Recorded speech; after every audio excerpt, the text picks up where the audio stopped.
was rudely interrupted in their relaxation by a number of nasty gentlemen who seemed to come from our dear spider's web.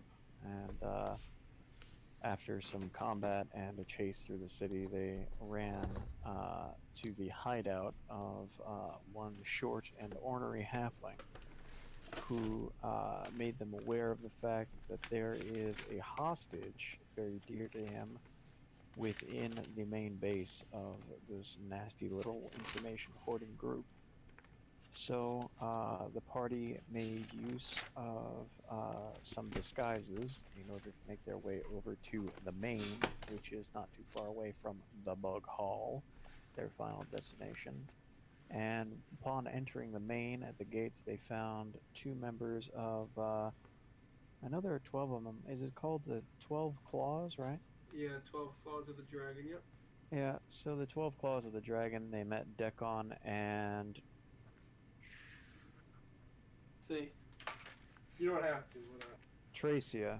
Okay, Yep. I wrote an ambiguous I. It was sort of like an R. I didn't dot it. Oh, okay. Tracia, and they struck up a conversation while on their way towards the main. At which point, Dekon left to deal with some business while Tracia continued to make plans. After that point, Niklas headed up to find the court wizard's daughter. He went to what he was told was her quarters and heard some strange happenings on the Oh inside. yes, now I can hear. Oh, perfect. Nice. I'm glad you can hear. You're like important to this one. And so nice pick. Um, and so Nicholas went inside to investigate because he heard some strange whisperings. He noted that there was a uh, rather suspicious flower hidden hastily behind some shelves, and noticed that there was also a cauldron of something boiling away. As he turned to leave, the target of his search happened to walk through the door and accuse him of being a panty thief. He quickly denied all the allegations and sat down red faced to have some stew. In the meanwhile, Takumi rudely barged into Dekon's private conference and made demands to the effect of do everything I want my way or else. And Dekon said, well, I mean, I know he's autistic, so I'll give him the benefit of the doubt. And Dekon agreed to help tomorrow night. At which point Takumi said, okay, that's good enough. I'm going to go talk to Trenton Rodiger's daddy boy, whose name is Blackwell, is that correct?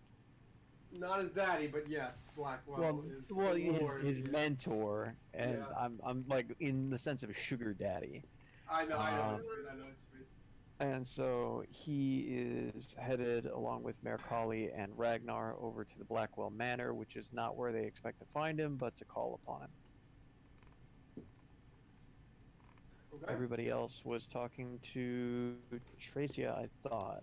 I don't know if other people were doing other things. I couldn't remember that. Yeah, we were talking to Tracia. Everyone else was talking to Tracia. The only thing of note that really happened was while we were. Hey. Hello, everybody. While we were discussing what our next step should be with Jorah, Niklas really started to not like Ragnar. Okay, important information. Put that there. I think that was pretty good. I think you covered basically everything. Also, apparently, all the members of the spiders are bound to the death. So Takumi feels no remorse in killing them. Just thought I'd share that. Yes, when they swallowed, or They activated a spell. oh yeah, they activated the spell, and they no longer among the living. Can we just have got too much shit on my desk. I need a bigger desk. So I'm trying to find your initiative cards. Not that there's combat right away, but those There's are combat important. right away. Everyone That's how roll you know. initiative. No. Yeah, exactly. Black Dragon. You totally. Yeah. Any Alright. case, we're all here, so I think we're good to go. Now the question is, who do I want to start with? You're making your way downtown, walking fast, Takumi and Co. Over to the Blackwell Manor, within the main, right? That's where you're going, not the keep. You wanna- Yeah, we're staying within the area which is guarded. Basically. Okay. Were you told which one it was, or were you just running around? I can't remember. I asked a guard last session where I might find him, and he said he's not at his manor. He'll be at the keep, but I would presume that I would also ask, okay, but where's the manor? Yeah. Okay. For your reference, Manor is in the southeast quadrant of the main quarter. So that's where he would have told you. It's the larger manor. Okay. So we head southeast, I suppose. Yeah. As you come upon this large manor, this large building, you notice the fine and old architecture as if it has been here for a very long time, as with the main and the other larger houses in this area. It all seems to have been here since the beginning of this town. You notice there's no gate around the manor proper, but there are 4 guards standing outside the door itself.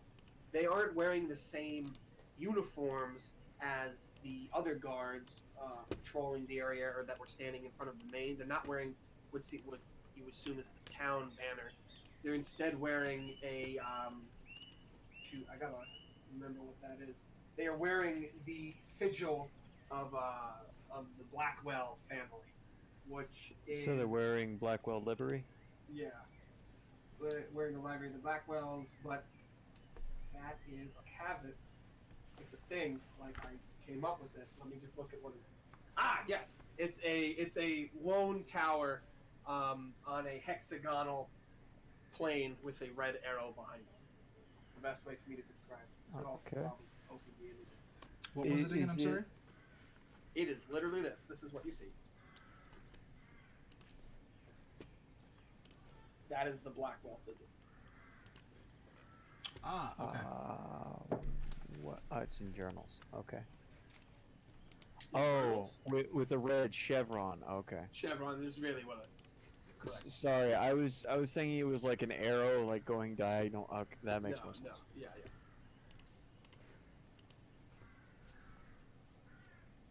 And if it interests anybody, Cool. the crest or sigil or whatever you want to call it of the fire hearts, which you've been seeing on some of the guards in the main and also within the main proper of the castle. That.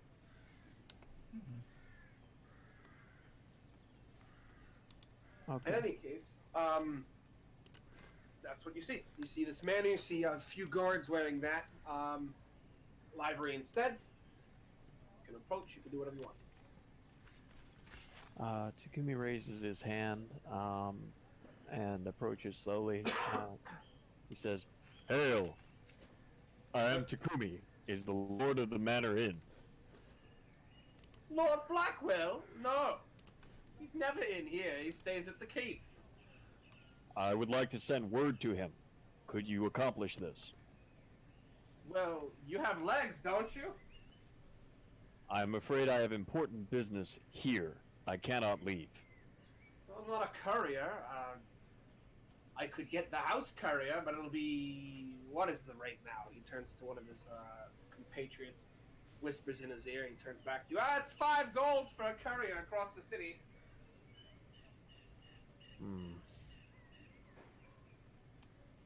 Very well. For 5 gold, will your master appear? Well, he'll send a letter. I mean, it's his choice if he appears. I'm not his master. He's mine. Takumi glances to the 2 party members next to him before looking back and saying, very well. Shall I write the message, or will your courier repeat it? Well, he can do either. I mean, that's up to you. I wouldn't trust an oral message. I would write it down if you want your true message to be delivered. Are you literate? The courier is. He can write it for you. Yes. I will write it. Give me a moment. Takumi... Are you literate? Do you know what letters are? Takumi drops all of his various bags and whatnot and begins to pen a letter. I gotta type this up real quick.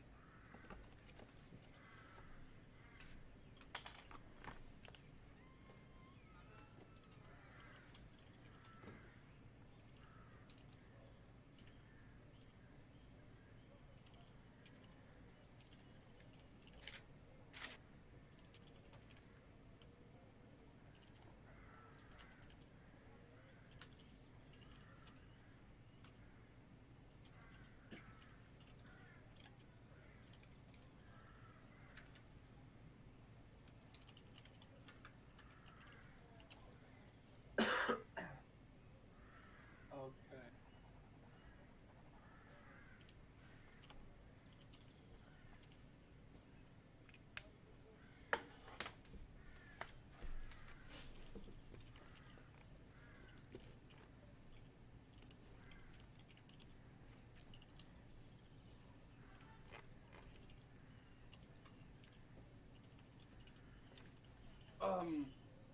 While he pens this letter, a man steps out from the manor itself. It's in roll 20. Okay, perfect. He's wearing a decently nice tunic and steps down to the 4 of you and hand outstretched to take the letter at your ready. His other hand outstretched for the gold. Okay. Takumi clinks out 5 gold pieces. All right. He takes the 5 gold, pockets it, and waves the letter at you.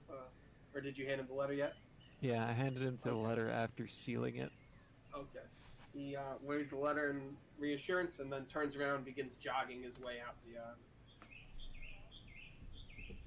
towards what you assume is Black Rock Peak. Okay. Until we receive word back, may we stay in this manner? The guards look at each other and then look back at you. Well, no. I don't see why we would let you inside. I mean, you're strangers. We are strangers with business for your master. It And would the be rude master of you to refuse us.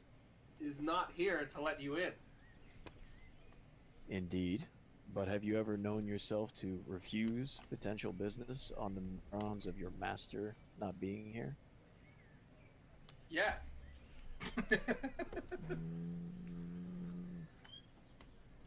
One more. Really?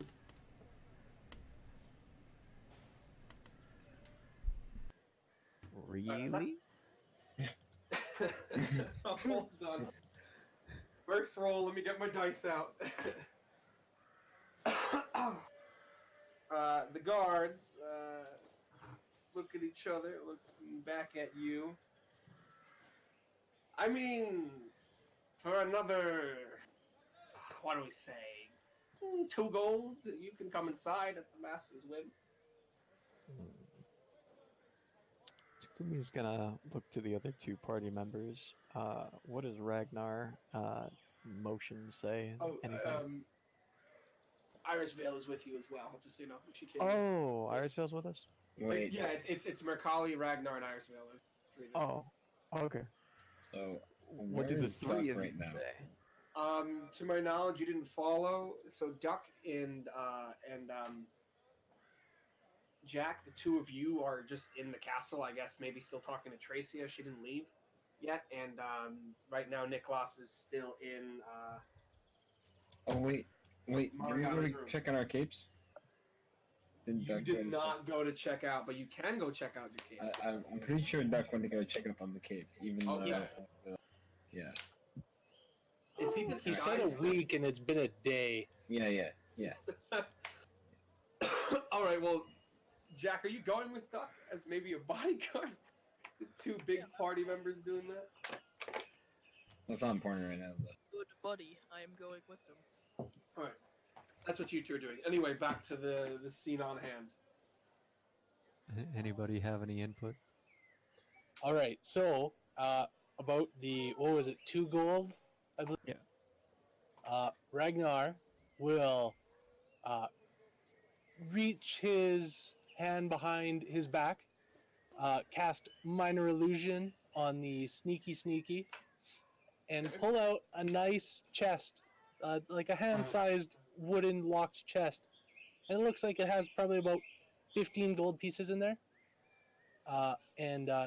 He's like, "This will be yours once your master arrives, if you let us in." Can you roll persuasion with advantage? Or actually, can you roll deception with advantage? Ooh, 14. The guards look at each other. Their faces getting a bit excited. Well, that is convincing. Come right in. The four, two on each side, step aside, pressing the door open, and motioning you to come up the stairs and into the manor. Okay. All right. So Ragnar will put it. When we enter the inn, if there's like a table, kind of like a little bit off to the side, he'll just kind of put the illusion on the table, and kind of alter it to make it look like the lid is closed. And he says, "It's locked, and I will not unlock it for you until your master returns." They nod. They let you in. There's one or two more guards inside when you step into the manor proper. You've entered a grand open hall. There are a few tables with other decorations and such on them. You know, paintings above them and little bowls and different what's the word? Pottery and different nice looking collectible items. There's a large painting on the far wall as you walk in of what you assume to be Mr. Oakliff Blackwell, a larger in size man with dark brown hair and a mustache and a bit of facial hair on his chin. Could you spell his name for me? Oakliff, Oakleth. Okay, thank you. Mm-hmm. Well, OAK, but yeah. Yeah. Oh, I'm sorry. Did I say? Oakliff? No, I was. It's me. Yeah. Oh, okay, fine. What's it called?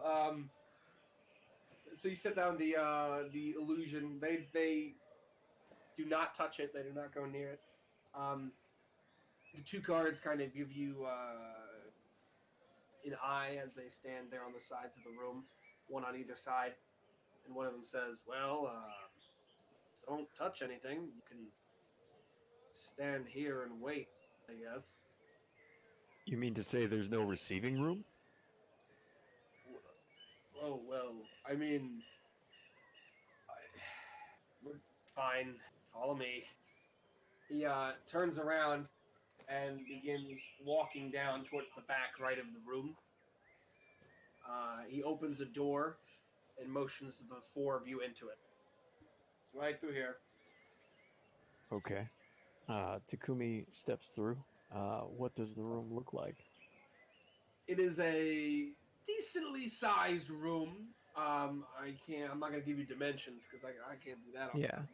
But there's a large table with about 8 seats in the middle. Middle, it's the centerpiece of the room. Okay. There's a nice chandelier hanging over it. There are more paintings around. There's a fireplace all the way at the far end of the room, and the biggest painting in the room is again you can spot Lord Earl Oakcliff Blackwell in the middle of it. But around him is what I guess you could assume is family. There's a woman and 2 children. One woman or one young lady and one young boy. But other than that, there's no other exits to the room besides windows on the edge of the room by the fireplace. Um, Takumi sort of gives a nod to the guard who opened the door and asks, uh, where is the steward of this manor? The steward is not in right now. I couldn't tell you where he is. He didn't tell me. And ask one of the guards outside. I can grab one for you. Well, no matter. You know how to prepare tea, don't you? One of the maids can do that for you. Ah, if you'll find her, thank you. Takumi steps through and finds a seat as far away from the door as possible. If at all possible, it's a rectangular table, or what shape is it? Yeah, no, it's a long rectangular table. It's not a round. He wants to pull a chair, if it's not already there, and place it at the far head, There's or a the chair foot, there. whatever you you can like. just sit there. Yeah, you he's can just gonna sit sit there. Yeah, Okay. like facing the door. He came through. Yeah, I got you. Okay. Baller move. He's got a power play seat. Yeah, it's a power play right there. So Ragnar will kind of go over to Takumi and sit beside him. I'm not sure what the other two are doing, but we're gonna have a conversation. Okay. Okay. So I don't know if the other people in the room speak Sumanese, but Ragnar's gonna start speaking Sumanese to. Did you want to do that in a side plot or a message or something? Nah, it's fine at this point. Where the plot's unraveling, so it's fine. Okay. This Gren character who we met in the bar, the ruffian, not the wizard, he is the main person that needs to be dealt with. Mm-hmm. He is the one that you think is a great threat? He is the one that's threatening the lives of innocents. I can understand that. I've been on the run from him specifically for years now. I'm sorry that you've gone through this suffering. I'll lay my plan bare. Takumi casts a glance around to see if anybody else understands before continuing in Sumanese. I would like to help this halfling, despite the fact that he is a bad man. I wish to start a distraction. Myself and... He pauses for a moment, trying to remember his name. Dekon will stand outside and cause a commotion. I hope that will give you opportunity to sneak in. I do not think we could take all of those men in a fight. And I'd like to avoid bloodshed. Do you think that you could find his captives in the span of a couple of minutes? I don't know. The area seems rather large.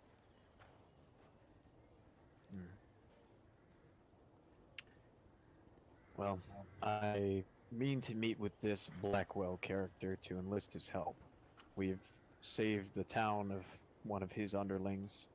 Hopefully he can lend us some for what we must do.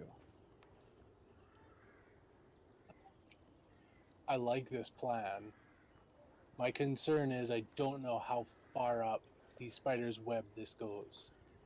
I don't know if it's just this one individual or if he has more agents within the spider's web. It's hard. Clearly, the spider's web is made up of ruffians and no do-gooders. Best we take the entire organization. I agree, but he says, casting a wary glance towards Irisvale. But how will we manage to do this with what we currently have? It was all we had to make it here in one piece. I don't know. I thought we did pretty darn good in the bar.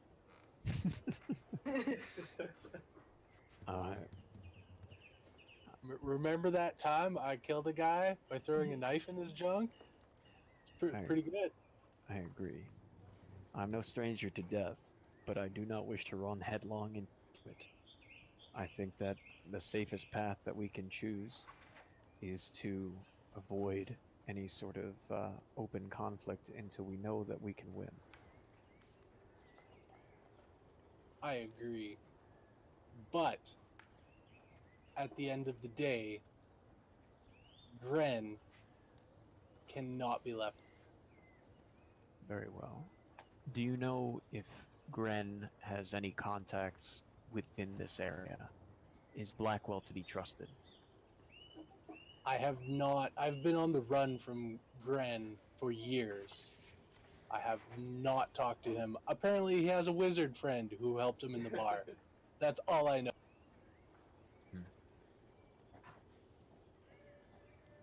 So Takumi can't say what he wants you to do because Paladin, but he really wants you to go search around the manor, but he can't tell you to do that. So he's just gonna nod and turn to. Okay, hold on. Metagame a bit here. Yeah.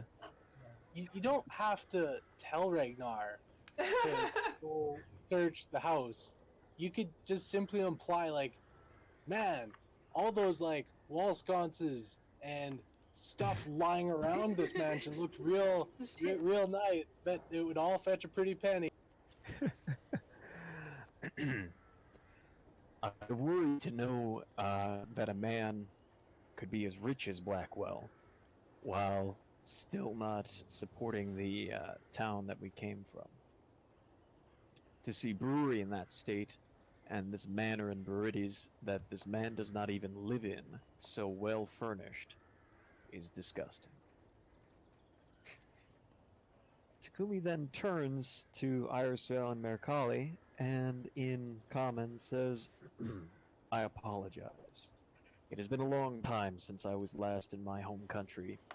Ragnar is helping me to remember the language. That's quite alright. You hear a knock at the door. Before we answer it, Ragnar's gonna run up. Is there anything by the entrance, like a nice a plant, a fern of some sort? A plant? Yeah. Well- there's a. Well, yeah. Why not a fern? There's one in each corner. Keep So, it okay, symmetrical. Ragnar wants to run. My plan like is to 5 run feet and away hide from the behind door. it. Okay. Okay, well, I'd like as close as I could get to the door while being hidden while the tea comes in, and as soon as she leaves, I want to kind of slip out the door behind the maid. Okay. That's fine. So you hear a woman's voice from the other side of the door. My lords, I've got tea. It was requested. Takumi says, Yeah. Haire kudasai. She hears like loud, like shifting and scurrying, and Ragnar just like bolting to the corner, knocking a chair over. You hear you hear from the other side. Are they orcish or something? I don't understand what they said. And then you hear another voice. No, they're not. They're all human except for one. True. Yeah. And then you hear another knock. My lords, like I said, I have tea. Takumi says in Elvish, Come in. I'm Door for her. Ragnar from behind the plant in Orcish yells, "Come in!" the door. You open the door and you just see a woman kind of trembling a bit in fear, and one of the guards has his spear brandished and ready to fight, and he just sees you open the door and then kind of warily looks at you before backing away slowly. The maid comes in and places the tea on the middle of the table, giving all of you a bow and quickly running out. Can you roll a stealth? Yeah. I want to smile at the guard with all of my very sharp, pointy teeth. The guard is gonna give you a double take before backing. Wait. Um, Okay, hold on, because I got lost for a moment. Is this taking place concurrently with Niklas's whole thing? You are with... successfully sneak out into the corridor behind the maid, and somehow you find a little portion of shadow that you've slunk into and are unseen amongst the two guards standing in the room. In one of those video game things where you're definitely in plain sight, but there's just a little bit enough shadow that the game doesn't register.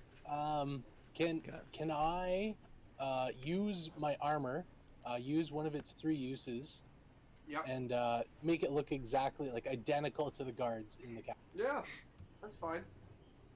Nope, better yet, peasant, one of the serving people. Yeah, fine. You haven't really seen a female serving person, but you've seen houses like this before. You've seen male servants before. You can kind of guess, having seen her garb, what kind of garb a male server would wear. Okay, good stuff. So yeah, I'll disguise myself as a male servant and just kind of make my way around. And kind of when I get into like a clear hall that doesn't look like there's anyone in it, I'm just going to use cantrip message.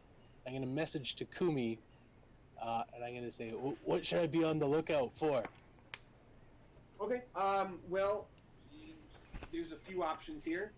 There seems to be another door to your right, immediately to the right. So that's the back of the entrance. So like that's the farthest door from the entrance. There is a door on the opposite wall from where you are right now. So that's just straight walking to that wall there. It's underneath what seems to be the main stairwell that leads upstairs. And there's another one by the front door to the left. That's what you see right now. Or you can go upstairs. Probably up the stairs. Anything good, I'm going to assume will be on second. Okay. So you sneak your way over to the stairs. No one seems to catch you. And as you come upstairs, you find a hallway down straight ahead and another door to the first door to your left as you're coming up the stairs. Okay, can I take the door on the left? Can Sure. I kind of like try and like listen or like kind of investigate to see if I hear anything on the other? You don't seem to hear anybody inside. You could open the door if you want. Okay, I will head in. Okay. The door is unlocked. As you open it, you see what seems like a few small pews and an altar at the left edge of the room with a few windows on the far wall that are actually stained glass. You see a few symbols hanging around the room, and they seem to be the same ones you saw back in Brurides, to the helm, to the human god helm. You seem to have found a small room of worship. Okay, first question: is there any gold? There's no gold. There's a few statues. There's some tables on the far wall, and they seem to be small statues or figurines of Helm himself, or other trinkets that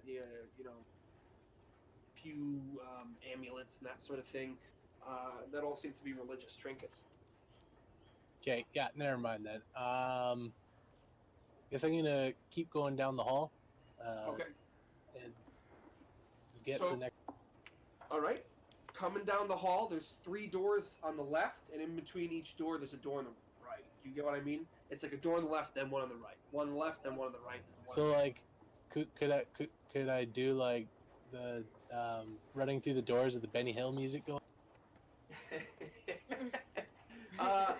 Not quite. I mean, you could, but you'd have to turn left a little bit to run into one of the next doors. Turn right a little bit to run into the next. Okay. Is there any one door that looks maybe more ornate or even more well used than the others? Something that like maybe Roll an the owner of this. check for that. That's a good question. Sorry, did you want me to roll investigation? Yeah. Oh, not good. You can't really tell. They all look basically the same. There's no like markings on any one of them. It's just 3 doors on the left, Okay. 2 on the right. Here's what I'm gonna do. Okay, and it might be crazy, but I am way too lazy to go into all these doors. I'm gonna snap my finger 12 times. Oh, is there 6 rooms or 5? There's 5. I'm Three gonna left snap on the my right. finger 10 times in rapid succession, sending my owl into each room and then immediately out of it back into his pocket dimension. Every room. And for that split second he's in the room, I'm going to be looking through his eyes, and I'm going to figure out which door I should go into. Okay. How are you doing this? Are you doing all the rooms on the left and all the rooms on the right, or do you want to do left, right, left, right, left? I'm going to go all the rooms on the left. I'm going to go like kind of counterclockwise. First door on my left, second door on my left, third door on my left. Okay. Farthest door on the right, closest door. Okay. So first room on the left, you see 2 beds, smaller beds, probably for a teen or a child, with a few chests and a wardrobe. That's about all you get. There doesn't seem to be anyone in there before your owl then moves and reappears into the next room. All you see is a large, what seems like a master bed. It's a very, very large, comfortable-looking bed. Nice, pretty paintings on the walls, and somebody changing. In the third room, again, empty, but there seems to be a large table, a cauldron in the middle of the table. Not a cauldron, I guess a pot would be the better word for that. And 2 or 3 servants moving around within the room. To the far right room, you see a few chests lying around, but nothing much else. Maybe a few paintings, but particularly just a few chests organizing within the room. And in the closest room to your right, you see about 4 bunk beds, all empty, but for larger people, so for like full-size adult-size beds. That room is very unornate. Doesn't seem to be anything special about it, just those rooms and the little chests. Okay, then I'm going to head right back into the altar room, and I'm going to message Takumi. And I'm just going to send, there's really nothing going on here other than a person changing. Don't ask how I know this. While having, I presume, pleasant chat with Mercalli and Irisvale, Takumi just lets out a really deep, long sigh. Just says, Disappointed. back to my childhood, when we used to run through the fields, and I once threw a javelin further than anyone else. Anyway, back to what Ragnar's doing.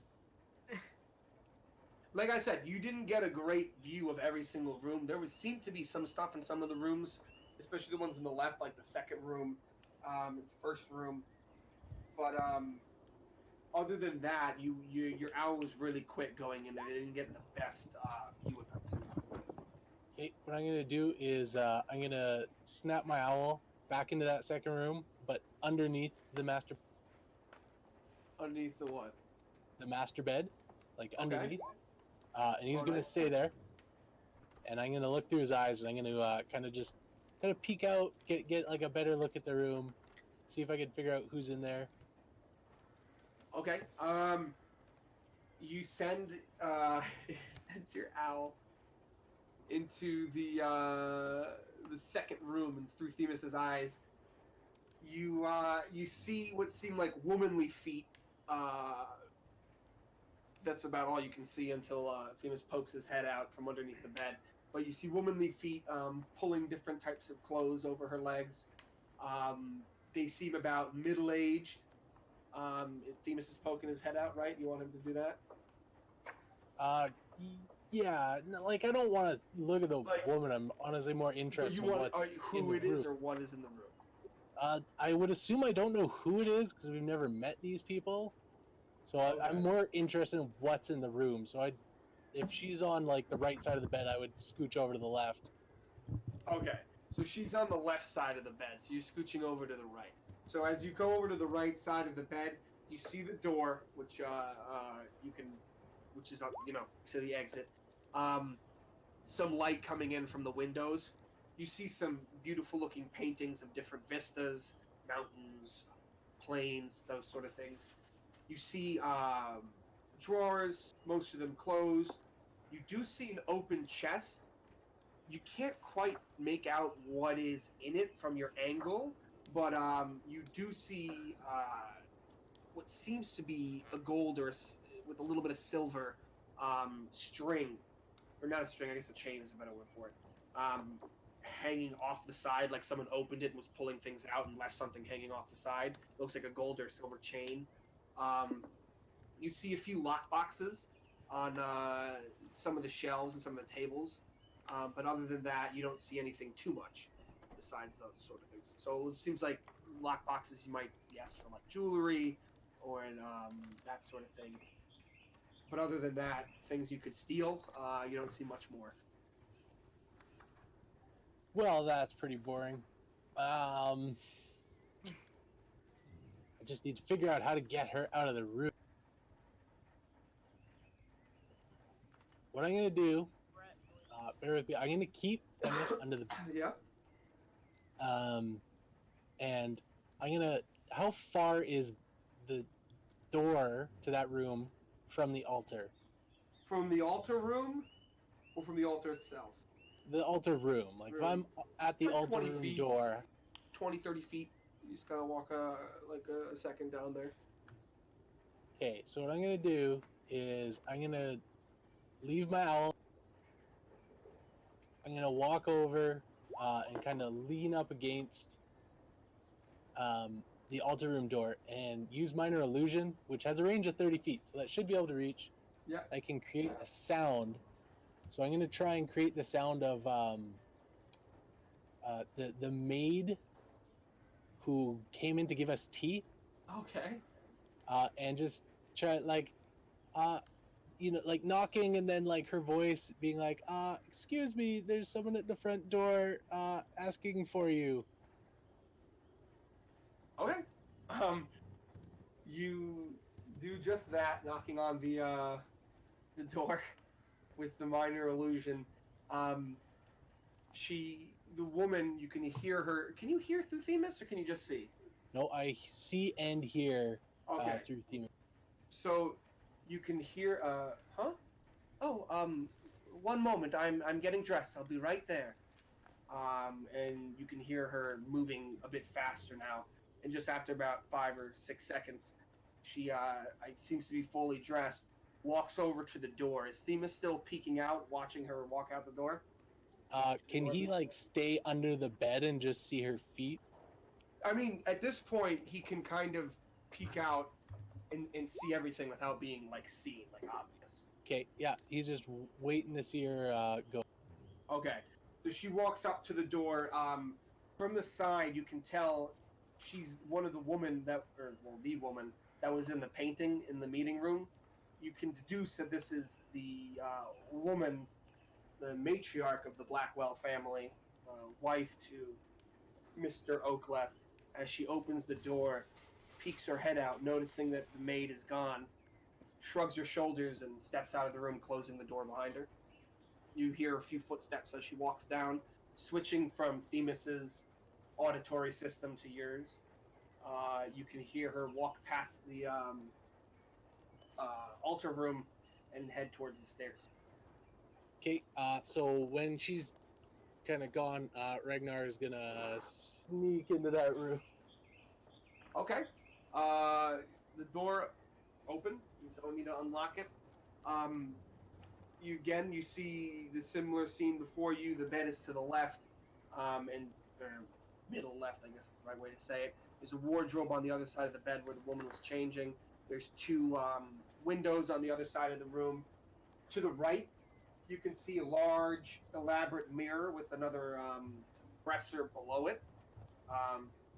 On that dresser, you can actually see some nice jewelry, a few necklaces on what seem to be wooden carved busts to display those necklaces.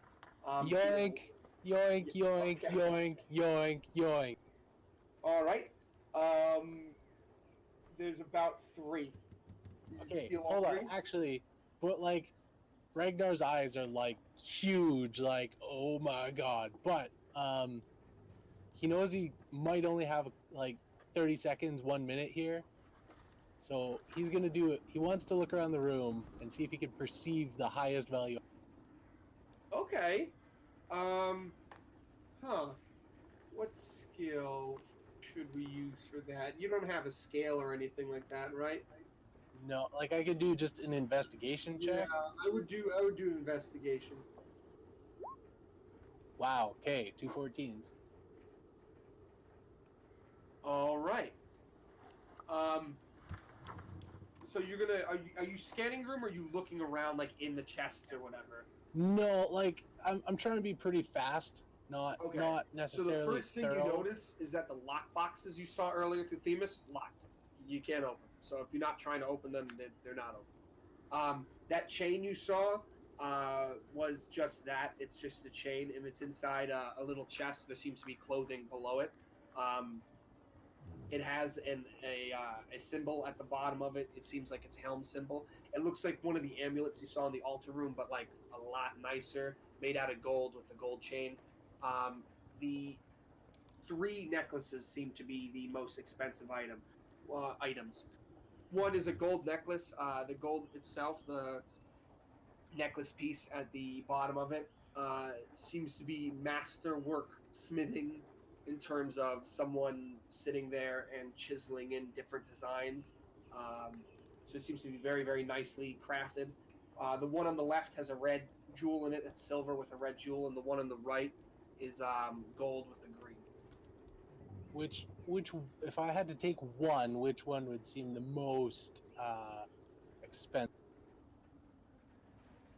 Either the gold with the green jewel, off the top of your head with that investigation roll, I would say the gold with the green jewel or the chiseled one for its workmanship, and the gold one for it being gold, and the green jewel for being pretty big.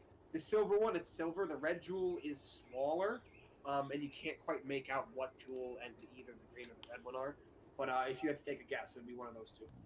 Okay, I'll take the one that looks very finely crafted. Okay. That's the I one will in the middle. leave the other 2 Okay. to not draw too much attention. And then I will quickly want to look around to see if there's like a work desk where maybe the Mr. Blackwell, right? Yep. Maybe a work desk where he does work or keeps notes. If one of those lock boxes are on that desk. There doesn't seem to be a work desk in here. It just seems to be a bedroom. It doesn't seem to be any sort of desk for writing or storage of letters or notes. Thinking to yourself, there's probably a steward. That's where that thing would be, but not in the master bedroom. Okay, and I didn't see a room for the steward up here, right? Not to your knowledge. Of the 5 rooms you looked in, it didn't seem like any of them were the steward. Okay, so I'm gonna slip out. Okay. And I will snap my fingers so Themis disappears into his plane Sure. of existence. And I will slip back out and go down to the first level, making sure the way is clear that the lady of the house is not coming back When up. you open the door to slip out of the bedroom, you see the woman, the lady of the house, walking down towards them. Okay, so I'm gonna assume I have the necklace kind of safely stored. It's stored on. Yeah. Okay, I'm going to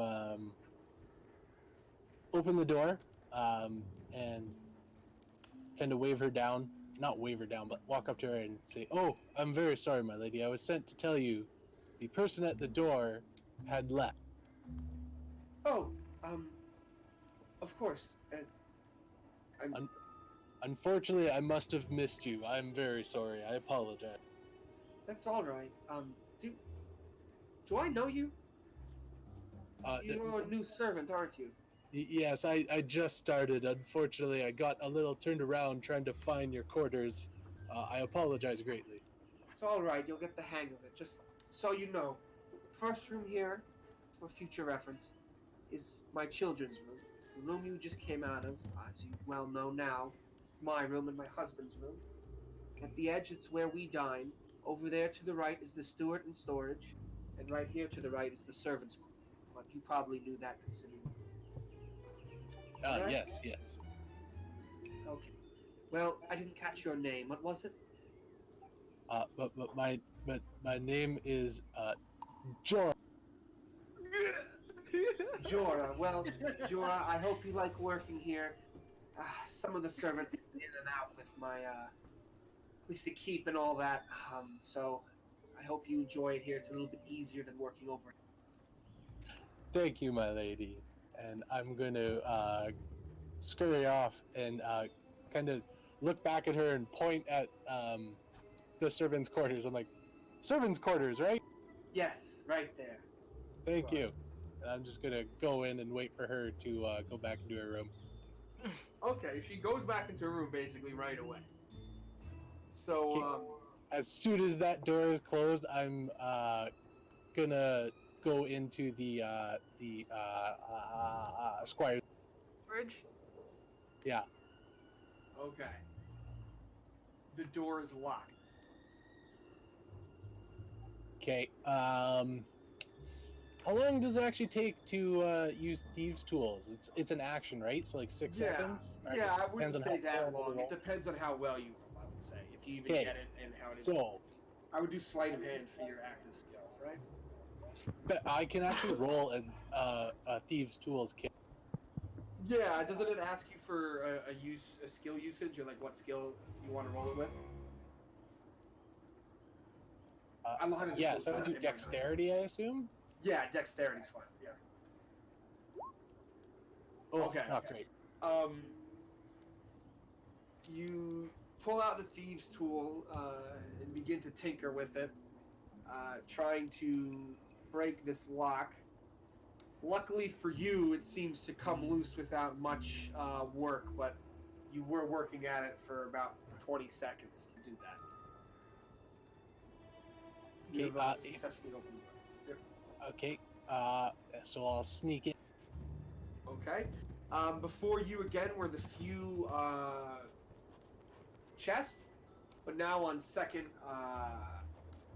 viewing, you can see in the back right corner there is a large table with what seems to be a fold-up piece on the front, on the top front, that could be opened, but there is a lock on it from what you can see. Okay.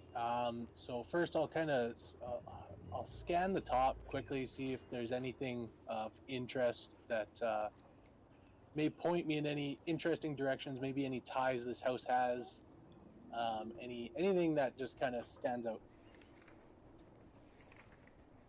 There's nothing too. There's like a few sheets of paper. Most of them are blank. The one that's written on seems to be an unfinished letter, but it seems to be about servants being hired and new food orders being required, and that. It doesn't Okay. seem to be about anything special. Super boring. Going for the locked drawer. Oh, way back. This time, you are able to open the lock quite quickly, quite easily. No breakage, nothing like that, and you're able to flip open the top of the desk. In here, you see a small signet ring, a few more little containers of ink, and then a few sheets of paper seemingly with different seals on them and that sort of thing. One of the seals you recognize is the Fireheart seal, the red line within the blue shield. But you haven't read them yet. Okay. Can I? I'm gonna message Takumi. Okay. I've found some letters. Should I take them for reading later, or should I read them now and put them back to avoid suspicion? Takumi, mid conversation, turns to his left and puts a hand up to his temple and says, "Try and read what you can as quietly as possible." Before turning back to everyone else and saying, "What were we discussing?" So yeah, try and read what you can. Don't take them. Okay. So Ragnar will try and read them. Okay. Which one do you pick up first? There's the one with the seal on it. There's a few other ones that seem to be finished. There's one that seems to be remarkably bare in terms of like fanciful handwriting or any special seal. It looks to be like a very hastily written note. What would you like to grab? If I have time, I'll read all. Well, what would you grab first? What you have to pick up the pile? Is the one with Probably the the one that's sealed, with the seal. Okay, so you pick up the sheet with the Fireheart seal, and it says, "To my friend, and loyal subject, Oakleaf Blackwell" at the top, and as the letter goes on, in the first paragraph at which you can read, it explains of the coming threat of a house you haven't heard of before. Their name is Korth. It's spelled Kourth, and their preparations for war. In that there has been troop movement sighted a few days ago, and that we should be readying every available man that we have to defend Gravides at all costs. And then it is dated at the bottom with what you recognize as the day about 2 days ago. The date.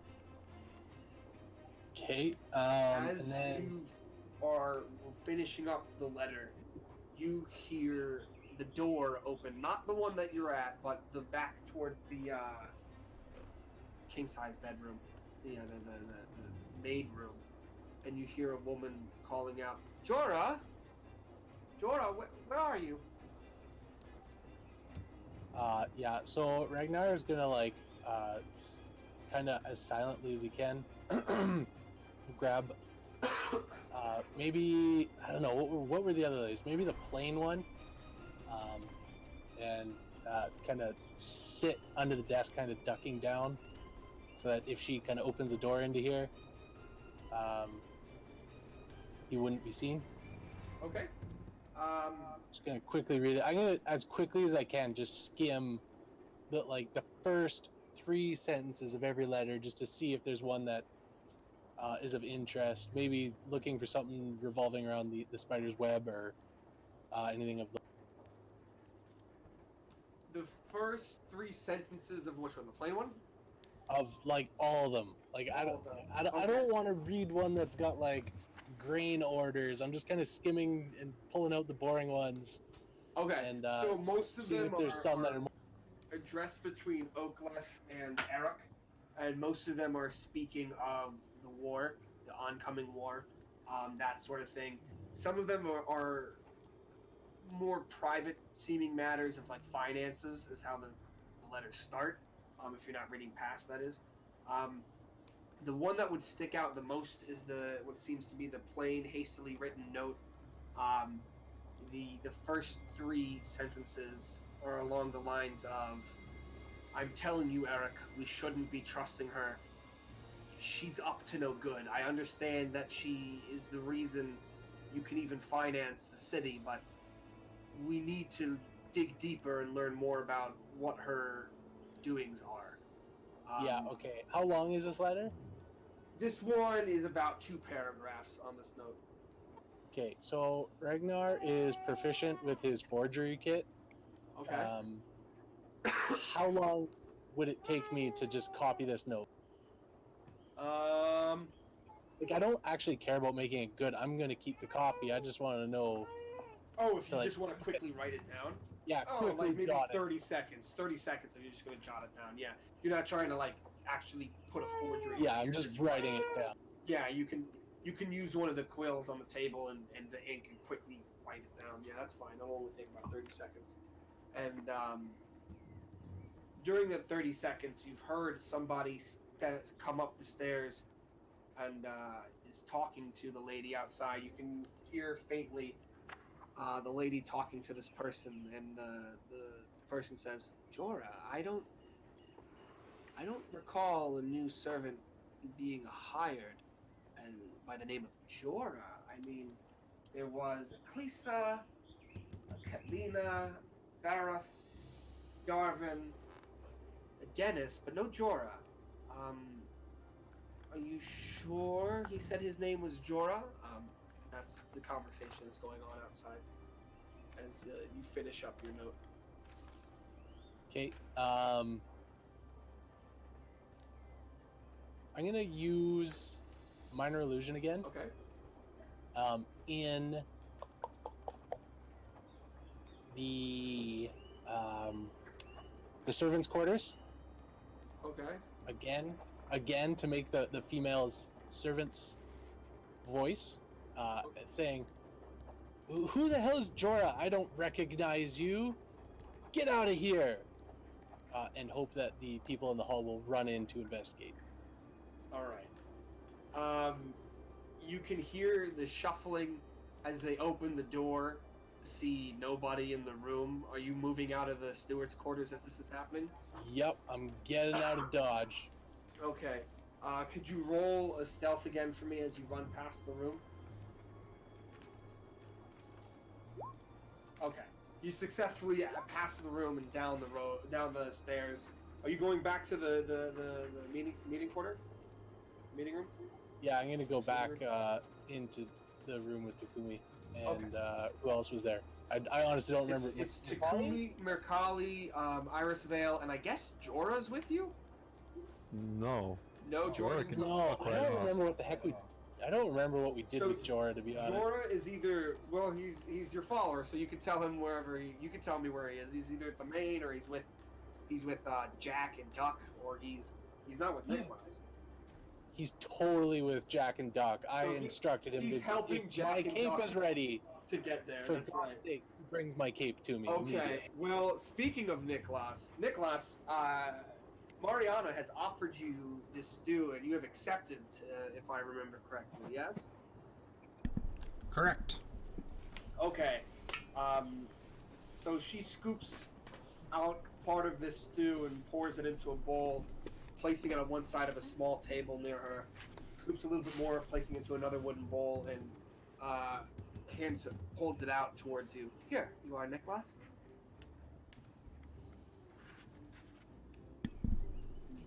Sorry, could you repeat that?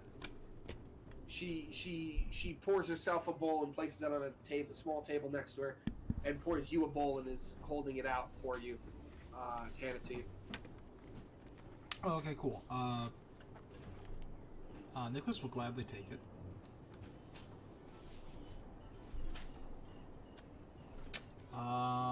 But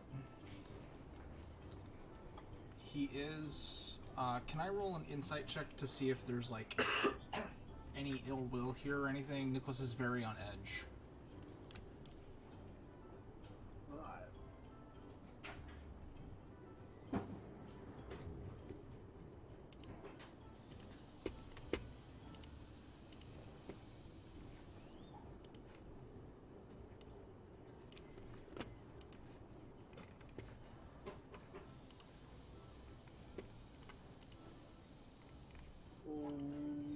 What are you gonna do with the bowl?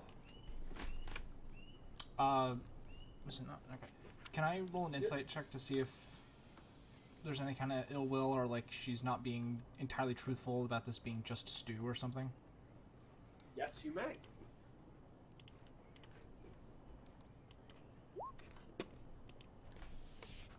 It's just stew. Okay. At least from her end, it looks like that. Alright, Niklas is just a little on edge. So he just kind of eyes it somewhat suspiciously a little bit before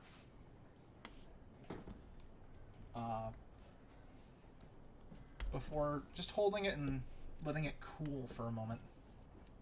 Okay. She sits down in a small chair. There's sadly no chair for you. There's just one next to the table. But she sits down and grabbing a wooden spoon and begins to slowly eat her stew. So, Niklas, how is Meridi's treating you?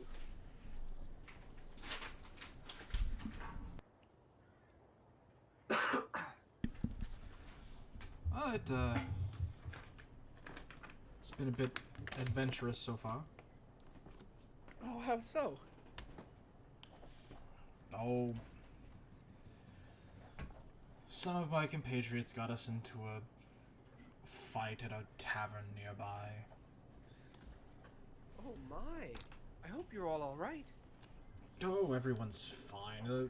A few scrapes and bruises, but nothing more than that. That's good. All of you did me a big favor by finding me a mermaid. Saved my life. Well, I would say it's all in a day's work, but truthfully, it's not. Yes, things take time, right? Even still. It was the right thing to do, and God's forbid it ever happens again, but if given the chance, I would ensure your safety 1,000 times over. Well, that's what you were doing here now when you went into my room, wasn't it? Indeed it was. Very, very nice and considerate. What? Tell me, what did you hear when you heard my... came to... Odd mutterings, I don't quite know, to be perfectly frank. At first I thought you were sleeping and simply talking in your sleep, but as I got nearer, it didn't sound like you. Huh, that's very... strange. Strange indeed. Have some of your stew, Niklas. She smiles wide, looking for your approval of her food. Totally not suspicious.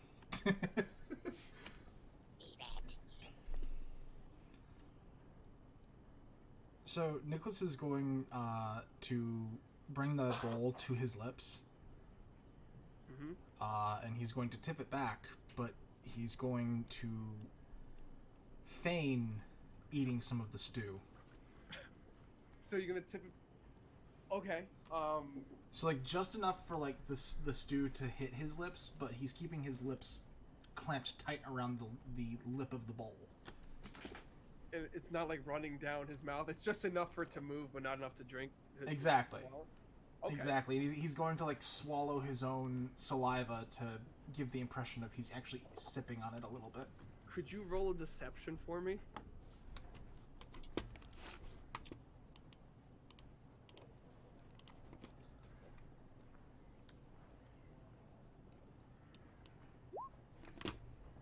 Ha! Is it good? Do you like it?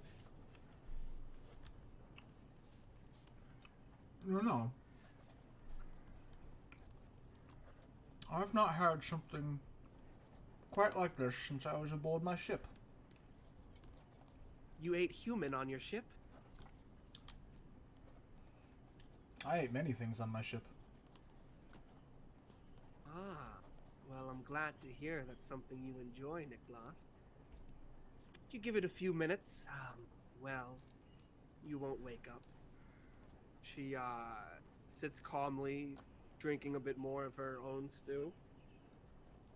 So tell me, Niklas, do you have any secrets to spill before you die?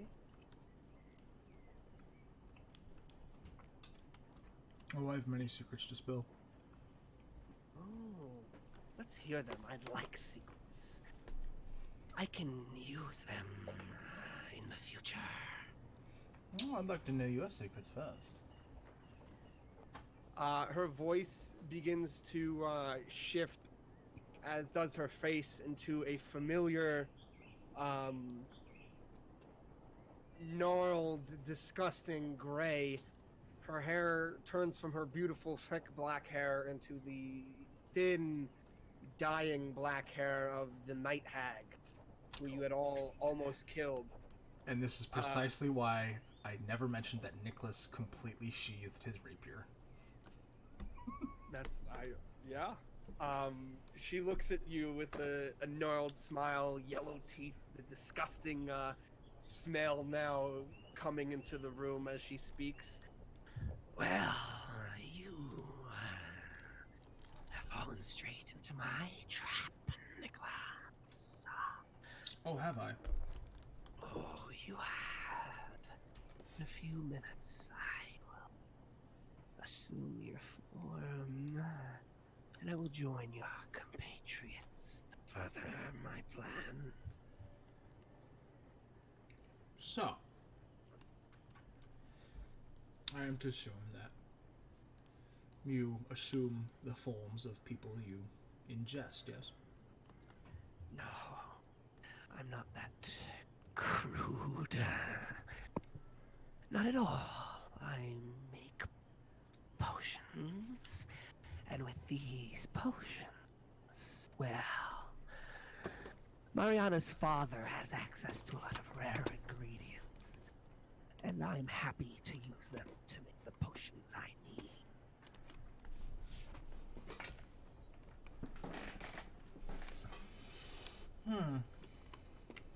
A sweet girl she was.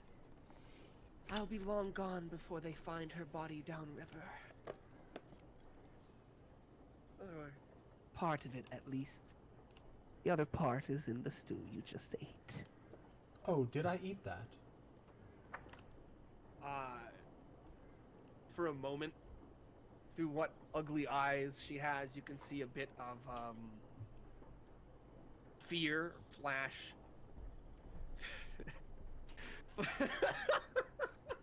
Sorry. Oh my god. That's so stupid. I'm listening to that later. What's it called? You could see a flash of fear before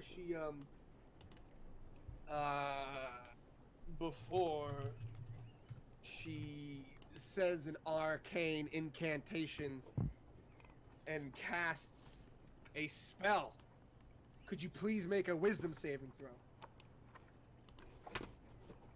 And if you want, roll initiative.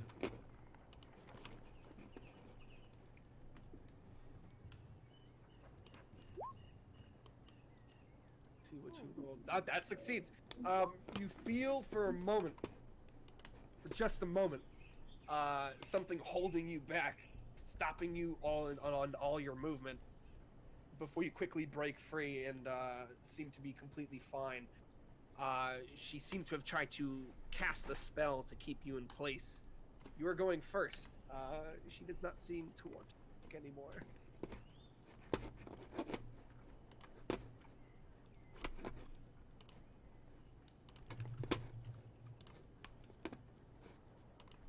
Alright, I'm just reading up what one of my spells does.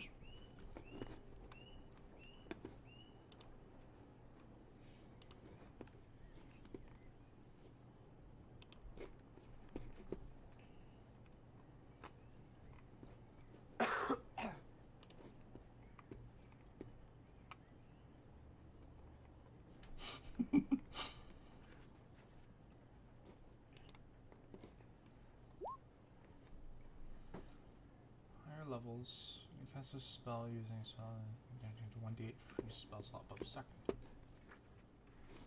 Okay. That was hilarious. I just got the inspiration. Yeah. So, first things first.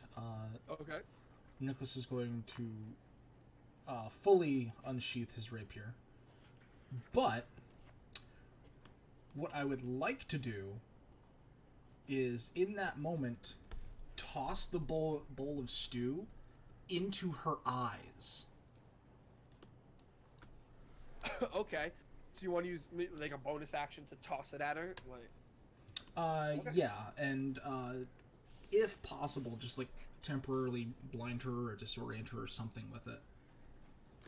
Yeah, that's fine.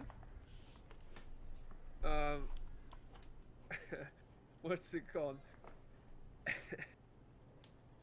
Yeah, you can definitely do that. Can you, I guess roll like a dex for that? For the quick throw?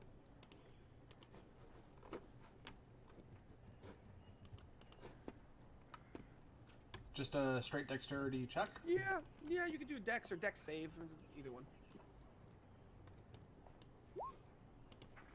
Yeah, that works. You quickly tip the bowl up, tossing it at her, stew landing in her eyes, and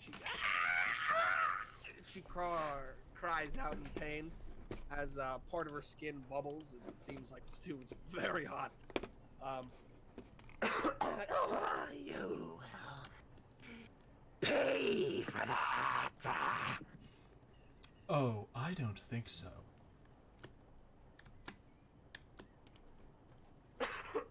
That's only your bonus, so you may still do another action.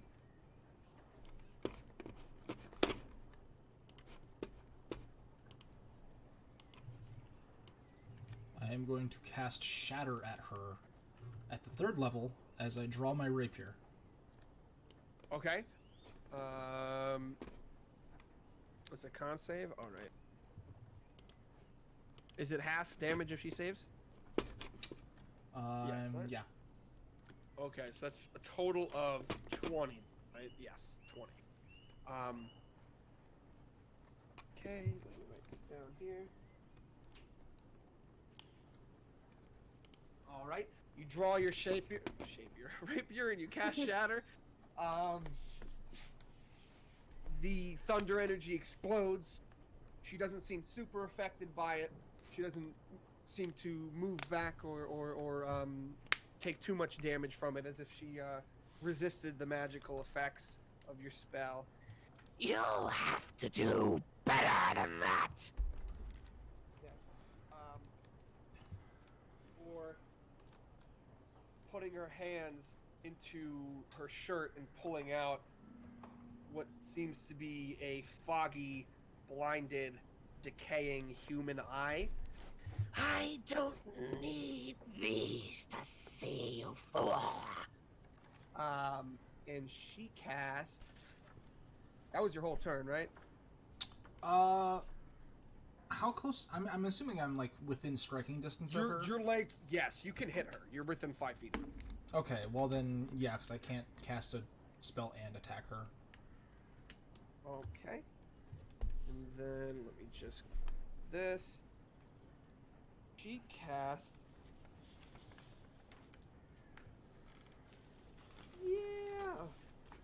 Yeah, let's cast that. Okay, she casts a spell saying another incantation as a green, disgusting liquid flies out of her fingers. The eye that she's holding out, glowing green and black. Roll for that. You have an AC of... I don't know why I just moved. That hits. And you take...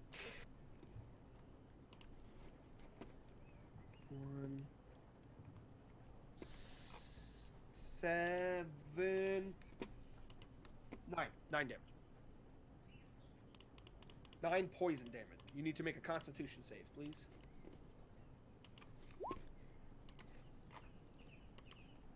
You are now poisoned until the end of your next turn. Your next roll for attack is with disadvantage. All right.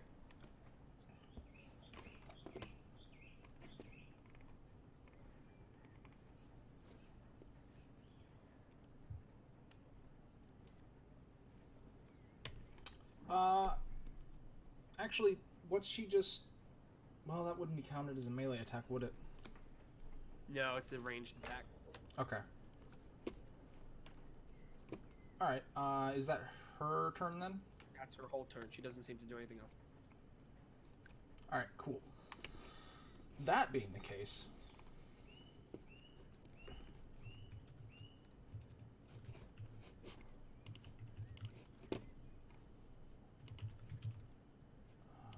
actions... bonus action... reaction... no... features and traits, that's what I'm looking for.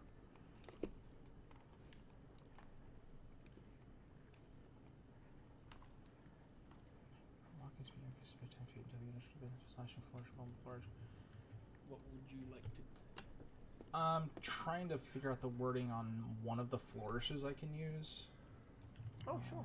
You can expend one of your bardic inspiration to deal extra damage equal to the number you roll on the die to the target you hit and any other creature within 5 feet of you. So I don't think I can hit her twice with that.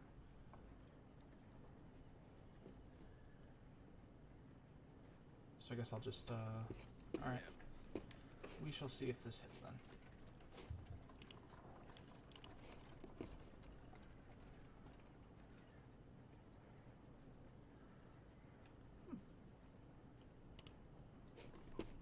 Hmm. 19 with disadvantage. That will hit. 19 happens to hit. You can please roll damage. There's that, and then I'm going to use Defensive Flourish. So I'll use a Bardic Inspiration, so I'll roll a d6. It'll deal that number of damage extra to her, and then I'll add that to the AC at the start of my next turn.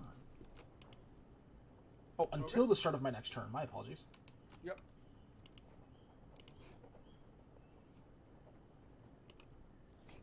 Oh. There you go. Okay. Very nice. So, you may not need those to see, but I don't need magic to fight. You get a very good stab in with your rapier before pulling back, flourishing your blade, and a pose ready to defend yourself. These aggressive negotiations seem to be going well. She responds with a snarl, saying, Well, my magic is what will put you 6 feet under. Before she steps away from you, she steps to the far end of her room, moving 15 feet away from you. Could you please make, yeah, you didn't use your reaction. You can make a opportunity attack. Opportunity. If you'd like. Oh, I don't think so.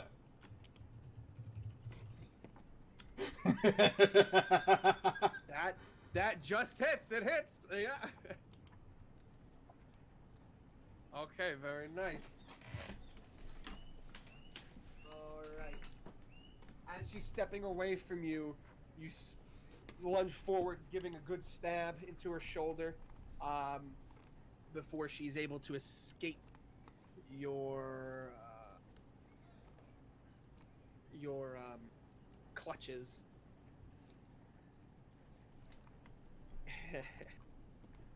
She turns to you and says, Well, Niklas, I'll see you later. And casts a spell again, pointing her two hands down at the floor as suddenly a wall of flame reaches to the ceiling. It's 1 foot wide, 1 foot thick, but it reaches to the very ceiling of the room. The different wooden things within the room, like the wardrobes, shelving units, and bed, are all catching fire immediately as she stands behind the wall of flame, cackling at you. That will be her turn. Niklas, before your turn starts, you hear feet coming in as 2 guards burst into the room and see the view before them. And Oh, I put it in journals. I didn't even realize I put that in journals. My bad. And they're like, what's going on?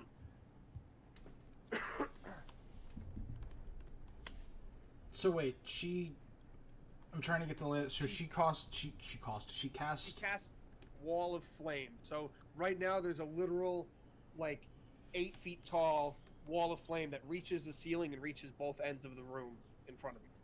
Mm-hmm. And it's 1 foot thick. Mm-hmm. She's behind it between the two of you. Things are catching fire in the room. Like the walls.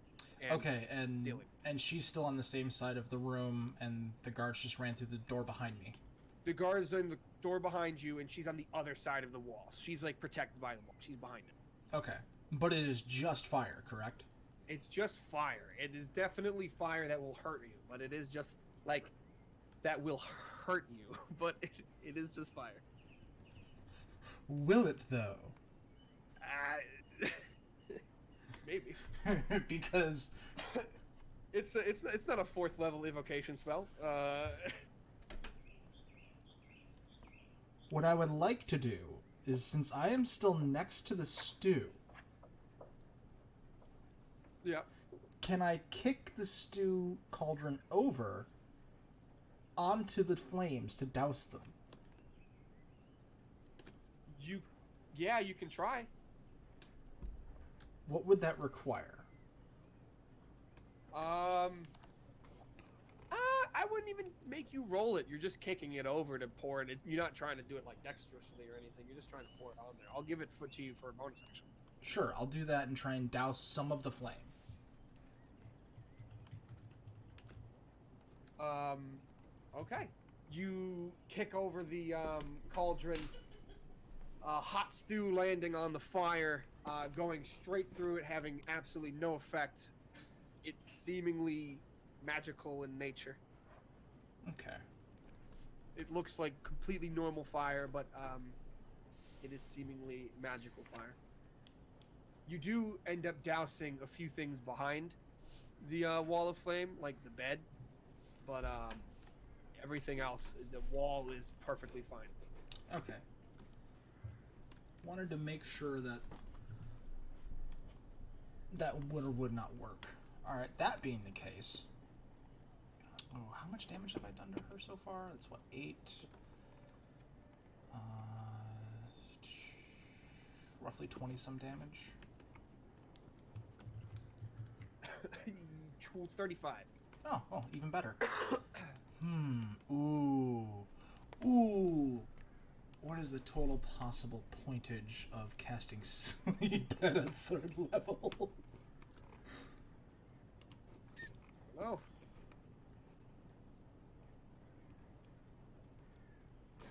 I gotta look that up real quick. Otherwise, I'll just default to jumping through the flames.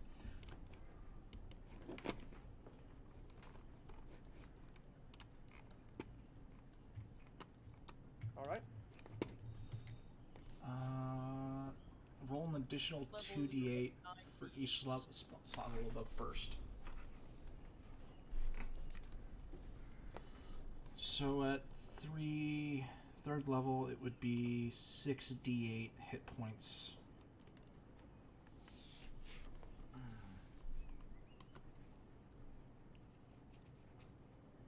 I don't think even rolling max would be enough to put her to sleep. It's 9d8s for 5th. That was just an image. I wanted to post the actual thing.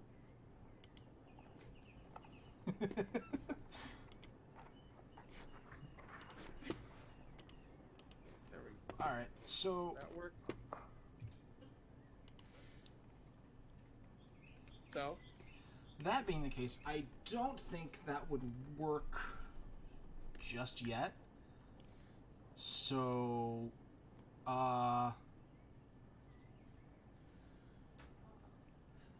Niklas is going to actually kind of do a flourish to spin around and make his cape kind of almost like a shield against the flames.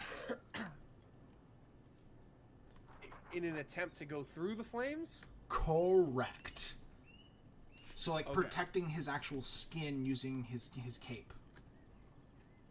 I will give you a dex saving throw with advantage for doing it. You already saved, so you don't even... Oh, wait, yeah, you only roll one. Okay. Okay, so you attempt to rush through the flames here, through the fire and flames. And in any case, what's it called? As you go through, while the cape does... Your speed and the cape seem to protect you from some of it, the fire is so ridiculously hot that not only does it singe and burn part of your cape, in fact, most of it as you're flying through it, you still take... Hold on. Now who feels like an idiot for not coming with us to get a cape? I have more. He has a lot more. He gave one to Duck. Give me 1 second. 1 second. I just got to calculator this. According to my calculations. According to my calculations, you still take 13 damage. Oh well. Okay. That puts me at 0. I'm knocked out.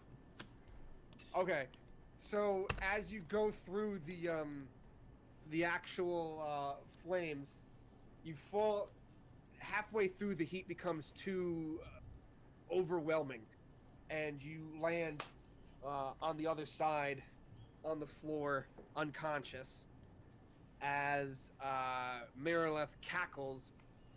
But before she steps towards you, as you're losing conscious, watching, you hear the two guards call out, "Ring the bells! Ring the bells! We've got a hag!" And you hear a lot more shuffling coming up. And right as your eyes are closing from out of consciousness, Mariana, whose real name I think I said already on accident. Mariana, Miraleth is her real name. Miraleth seems to turn very nearly invisible as she steps through the door behind her. A similar, not the door, the wall behind her. A similar vision as you had seen before when she first escaped the caves and brewery. She's gone ethereal and escaped through the wall. And that you lose consciousness in the room.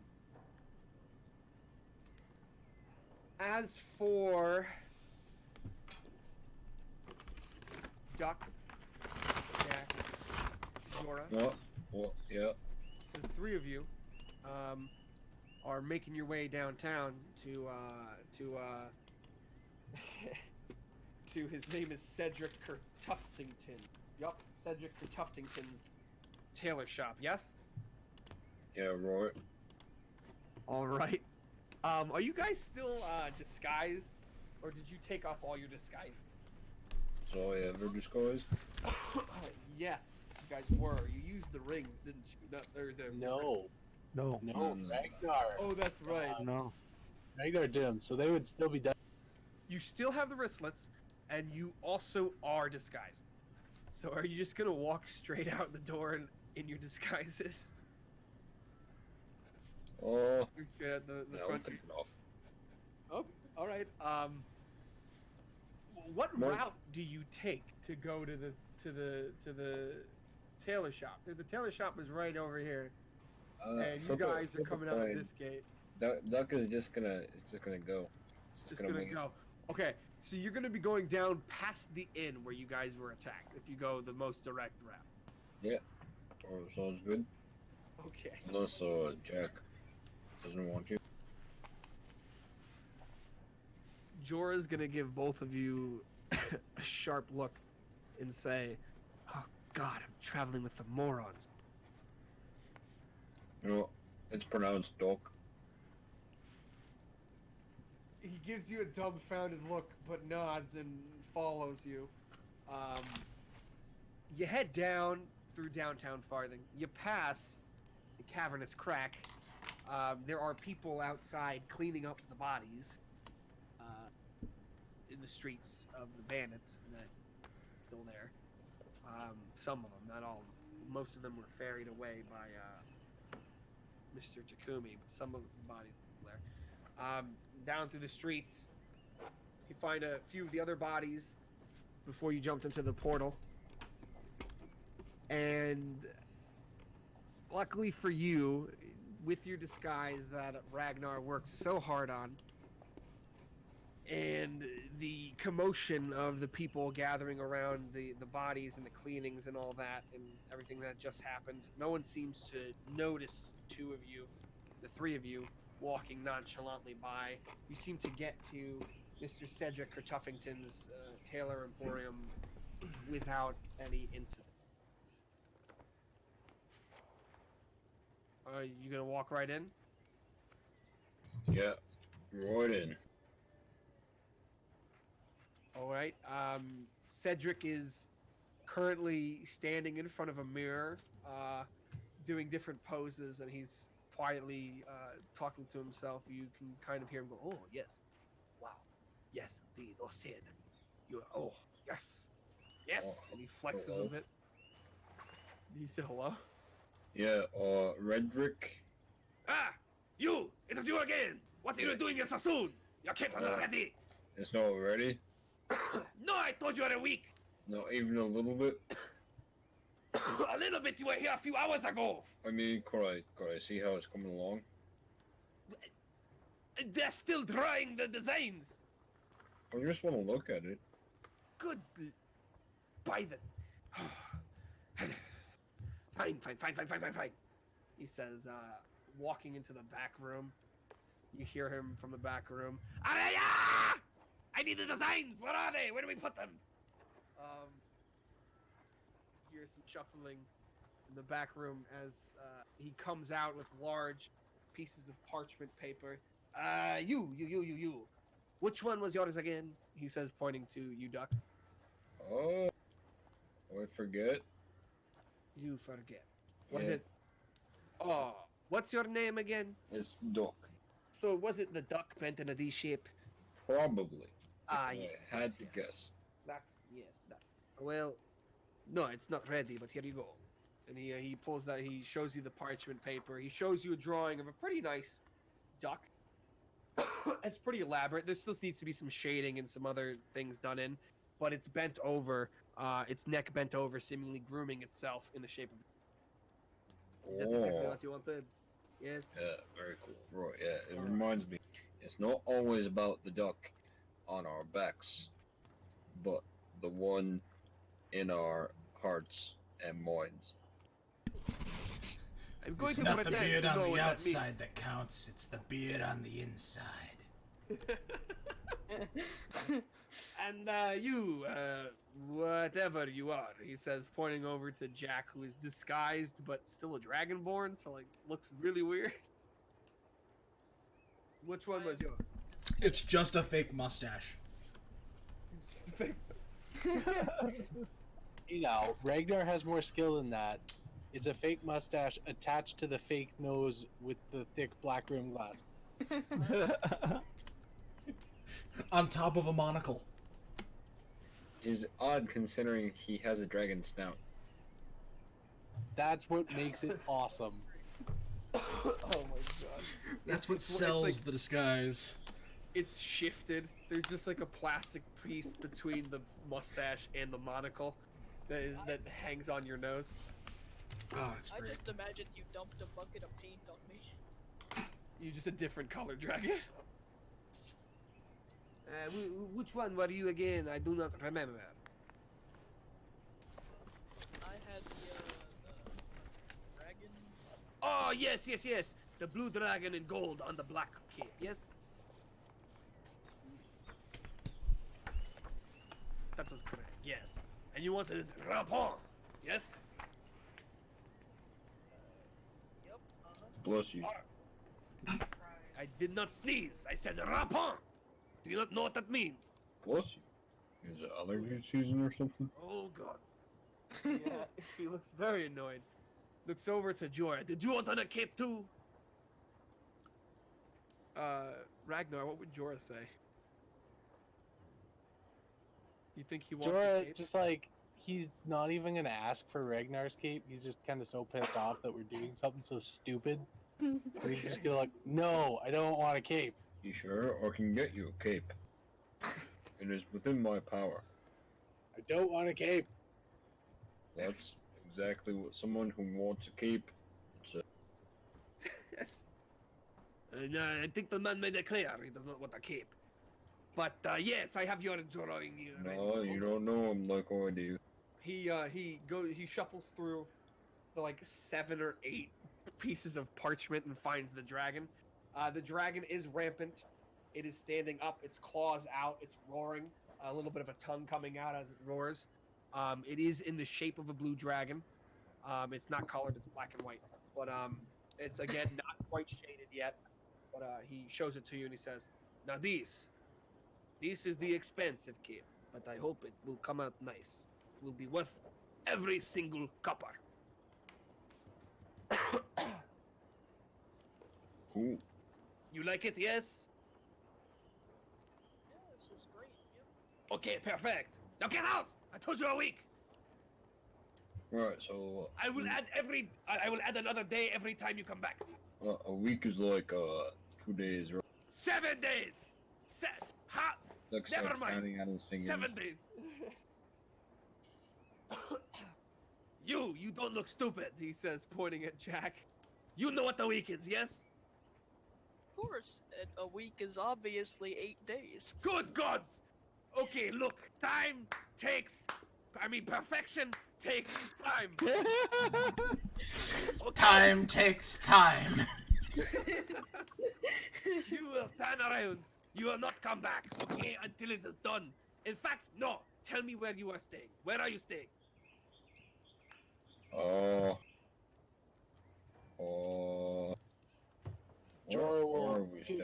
pipe up. We are between addresses at the moment. Right, yeah, what you said. Where are you right now? Who can I talk to Well, find you? I'm here, aren't I? Good. Get out of my shop. Get out of my shop. That's a little rude, isn't it? He's gonna walk out. Okay. Alright, Jack, Jorah, do we actually know where everyone else is? No, actually, I just yeah. followed. Yeah, or just started walking. Actually, I think they started walking away from me first. Jorah? Oh, Jorah knows that some of them went to the manor. He doesn't know where Niklas. He knows that some of them are in the main still. And he tells you, I mean, some of them are in the main. That's this way. Strip club, anyone? Strip club. In any case, where are you guys heading?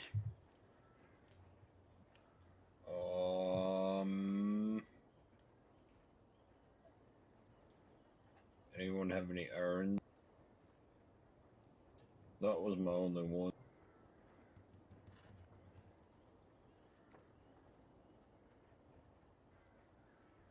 And by anyone, I mean Jack and Jorah. And then the 2 people with me. Jorah will look at you and be like, "This isn't the time to run errands. Our lives are literally on the line." What are you talking about?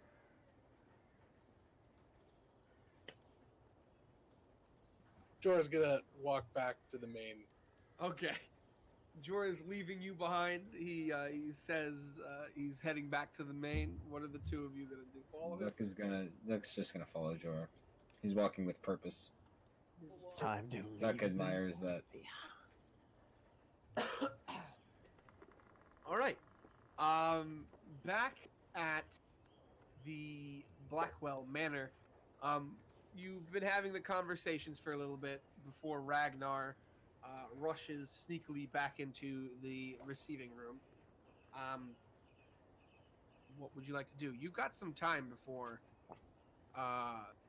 the courier comes back, if he even comes back with Sir Blackwell, considering it's on the other side of the city. Question. Yep. Would we have heard the massive amount of thunder and fire in the castle? as you've come back into the room, yes, you have heard the loud. You're more than 300 feet away. Yeah, at this point, you hear yelling. You haven't heard a thunder crash or fire, but you do hear yelling. Like, Well, we ring hear the the bell, bells, ring the right? bell. Yeah. And a few seconds later, you do hear a bell. Probably nothing, right? I have promised my presence here. I cannot leave. Like, what are the chances someone in our merry band is lying unconscious somewhere? Like, it's probably real. 9 out of 10 chance. 9 out of 10. So Ragnar will kind of discuss what he found, obviously leaving out the theft of the necklace. And say it sounds like war is looming also, and he will pull out his copy. What does the full text of the copied note say? It doesn't name a person, Okay. but it basically Just her. It just says her, but it continues to go on. It's addressed from Blackwell to Eric Fireheart. You've met him. Okay. Basically, just saying, I know she she's your coffer. She's the reason you're able to finance the city, the armies, in this upcoming war. But something is wrong. After this war is over, we need to do something about her before she does something about us. And then that's about it. It goes on to say a few other things about the war towards the bottom of the letter itself, but pertaining basically the same stuff that was in the other letters, but pertaining to her, that is all it says. Okay. Hold on, Ragnar's just connecting possibly imaginary dots here. But wasn't the leader of the Spider's Web a woman? Yep. She is, yes, as far as you're aware. Yeah. The plot thickens with in you. Ragnar's mind. Yep. This may not be someone we can trust. If his pockets are being lined by the spider's web. Hmm? How do you know that their pockets are lined by the spider? That 100% is Ragnar right now. Yeah, I mean that seems to be the direction this is going in, but how do you know?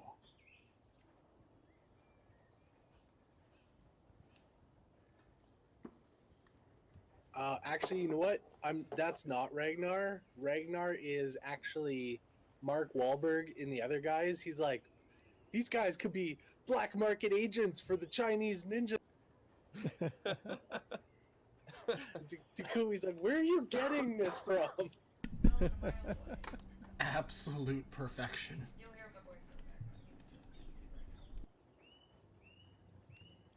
Ragnar's like not even listening to anyone. He's running through all the possibilities. All right. Either way, I think maybe sitting here being useless may not be the best course of action. I will stay here until I receive the ladder back. Please go where you need to. Thank you for helping us find the truth. Also, I think like a servant or something stole something, so that if that pops up, just heads up. Well, there is no worry. None of us has left this room. Exactly.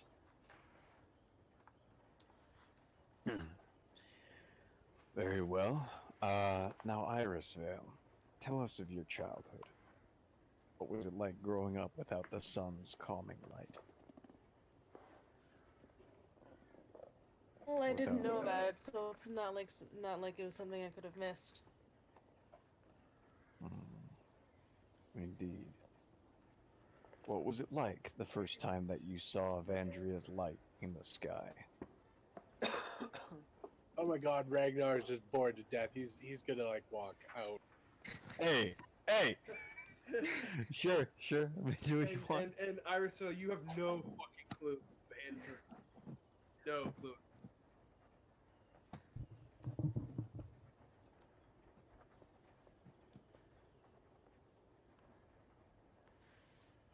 Ragnar, you're walking out of the room. The bells are ringing now. As you exit the room, some of the two guards in the room are looking at each other, kind of worried. They turn to you. What is it?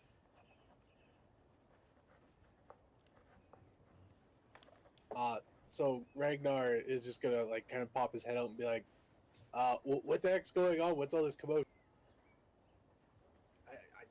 We don't know.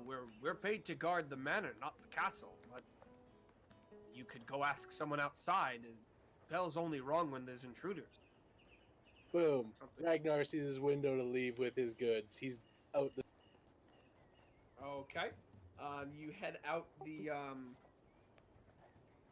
front door. The four guards at the entrance are whispering to each other, leaning over and talking. A large number of guards are heading out that were patrolling the grounds are all running down the road towards the main proper. It's about 30 from what you can count. They seem to have either left barracks or whatever patrol posts they were holding, and they're all rushing over to the main. You see smoke coming out of one of the windows off the edge of the castle. A large amount of smoke as troops are lining up towards the entrance of the castle proper.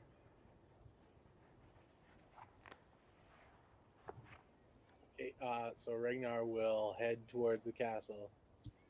Okay. As you get to the castle, one of the guards. Can I make the command decision that Mercalli would go with him? Yeah, sure. Okay. Mercalli falling behind you, Ragnar. You head towards the castle, and one of the guards who's standing, ushering the others into through the main portcullis, turns to you and says, "Halt! What's your business here? We're under attack." We're here to aid. You're here to aid. Listen, boy, unless you have a few names or reason to be here, you need to turn around and go elsewhere. Ragnar will kind of give him a quick glance. The fact that we're already inside the walls should tell you we are guests here and we're not the intruders. Your castle is on fire. You clearly need help. He looks at you a bit dismissively before his face turns and then says, "All right, fine. Follow these men. We don't know what's up there." He ushers you into the gate, following about 20 guards that are running in right now towards the fire. Okay, I'm gonna run in. The guards run into the main hall. One runs up to one of the guards already in the main hall runs up to the guard leading the front of the group. They exchange a few words, pointing towards the stairway where you remember Niklas going up. The others run towards the stairwell. As you see two servants carrying a compatriot down the stairs. He isn't awake, but he doesn't seem like he's dying. You see these two servants carrying Niklas, his cape burnt away, part of his clothing singed and burnt away as well, as Truly a fate worse than death. fate worse than death. His clothing ruined. His cloak. Just a few minor burns, but mainly his clothing. As they carry him down towards the main hall, they place him down on the floor, and one rushes off to get water. You can either follow the guards up the stairs, or you can, go to Niklas. Okay, I will head to Niklas. see, has he been stabilized? I assume he's not making. He's stabilized. Like I said, he's not dying. Like, literally, basically, one of the guards, the second he got knocked out, the fire only lasts like a minute. One of the guards was already getting over there, trying to drag him through and heal him, basically. Okay, how far is the castle? Like, how far am I from Takumi right now? Like a minute or two brisk walk. You're really not that far. Okay, I'm gonna send him a message, just letting him know that whatever's happening at the castle, that a member of our party has fallen unconscious in the battle. Takumi, upon hearing the message, stands up, banging the table with the fist, and says, "Tekigairu!"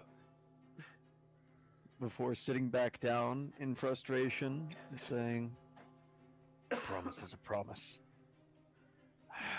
In our absence, one member of our party has been harmed." Looking to Irisville.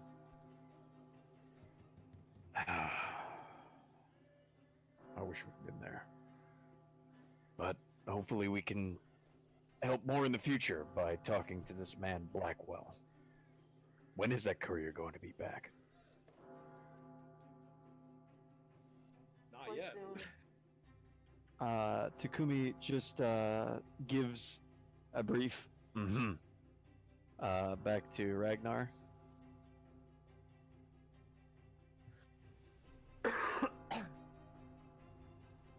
Okay, so Ragnar's like, damn, he's gonna be no help. But like before Ragnar goes up, he's just gonna like kind of reach into his pocket, pull out like I think I have either ink and quill, or I might even have black chalk on me as part of my yeah, I'd have black chalk as part of my component pouch. I'm just gonna put like a wiener on Niklas's forehead. So you're trying a wiener on Niklas's forehead. As the woman comes back with the water, as you finish up your artwork, she kind of gives you like a really look. Doesn't attempt to wash it away. She's trying to lift up Niklas's head and pour water into his mouth. So Ragnar obviously doesn't have like a camera to take, but he's like gonna just kind of look and be like, mental image, I'm gonna remember this. Mercalli is just softly chuckling and shaking his head off to the side. As you're doing this, you hear a cackling and You will all die! and the guards running up the stairs. In between all of them, a large burst of fire suddenly opens up as all 20 guards get blown away. A large fireball exploding, and hold on, let me just 1, 2, 3, 4, 5, 6. They're dead. All 20 of them, shuffling near each other, seem to get blown away, landing, off the stairs. The railing of the stairs themselves have been burnt and destroyed. They're all dead.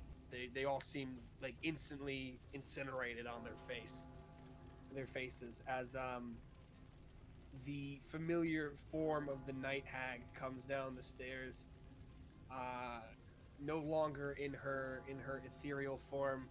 She looks at all of you, the three of you lying there, and says, I have plans for you. Okay, yeah, so, yeah, Ragnar, yeah, okay. He's gonna... I'm just imagining Ragnar hearing this, looking at her and going, yeah, okay, about that.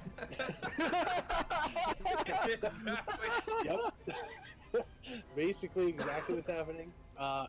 Takumi has not been helpful at all. So he's gonna send a message to Irisville, and he's just gonna be like, it's just gonna be like, fuck, and he's just gonna pick up Nicholas, and we're gonna run. There he is. You're gonna pick up the can of whoop ass. What's it called? The as you begin to run away,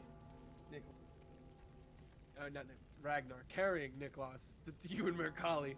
Just Mercalli's got the legs and you've got the arms, right? Trying to run out. Yep.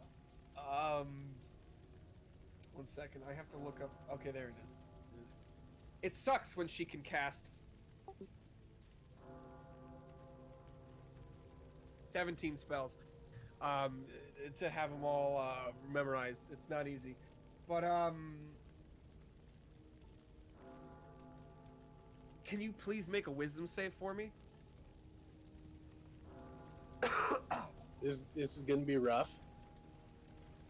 It could be. I don't know. Yep, it's rough. Yep. Hold on, I need to roll another one. We need to roll one of these. Okay. You suddenly feel very, very, very drowsy. And the world goes black as you fall down unconscious. Very, very sleepy.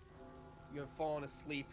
Mercalli looks behind and sees the eyes of this hag have turned a gooey black, a deep blackish purplish black, like that dark. Gooey substance rolls down her cheeks as she smiles. He does not seem to fall asleep. He attempts to kick you awake, and does so pretty quickly. You find yourself on the floor just a moment later, having been kicked awake from your slumber.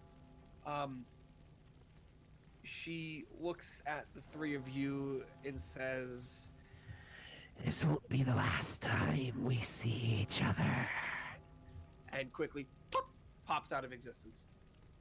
Does not go ethereal or anything like that. Like literally just out of existence. Like DBZ, like fucking instant transmission, like click, gone. Yeah. Currently, all the guards are like burnt to a crisp around you, on the ground, dead. You're fine. You didn't take any damage or anything. She sleeped you. She slept you. She wasn't sleep. The spell she casted a spell and made you sleep. In any case, Mercalli is holding on to Niklas. Niklas, you have now woken up as well because you were dropped. You find yourself awake on top of Ragnar. The light entering your eyes again as they shift open. The two of you're laying on top of Ragnar.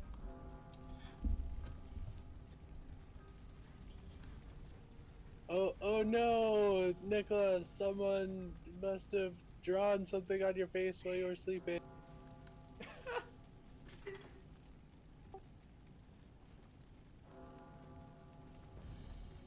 Not hag, I sleep. So Niklas is going to stand up and just kind of ignore Ragnar. And just,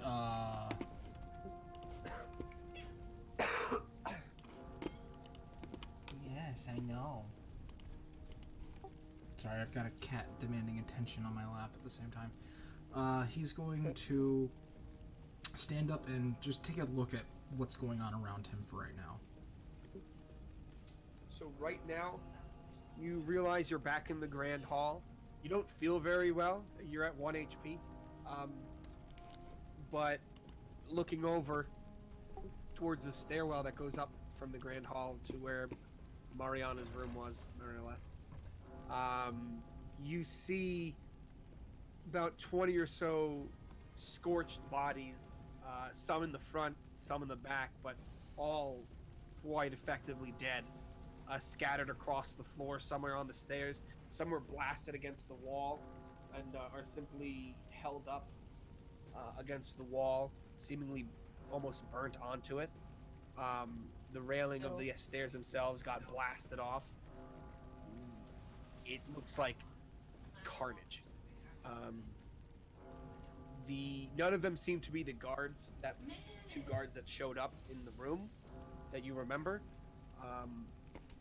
It's just all the guards that were coming in earlier that you didn't see. It's just a bunch of dead guards.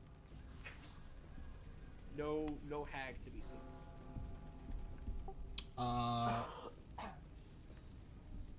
Niklas is just gonna stay silent and actually actively try and look for the hag. Okay. There's like a trail of blood dripping behind him as he's walking. Oh, absolutely. He's in immense pain. He's kind of limping. And he's dragging his rapier on the ground because he can barely lift it. You look around.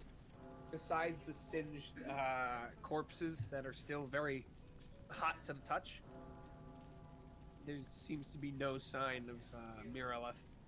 She is, for all intents and purposes, from what you can tell, gone. You don't hear any cackling, you don't hear any footsteps. The bell has calmed down at this point.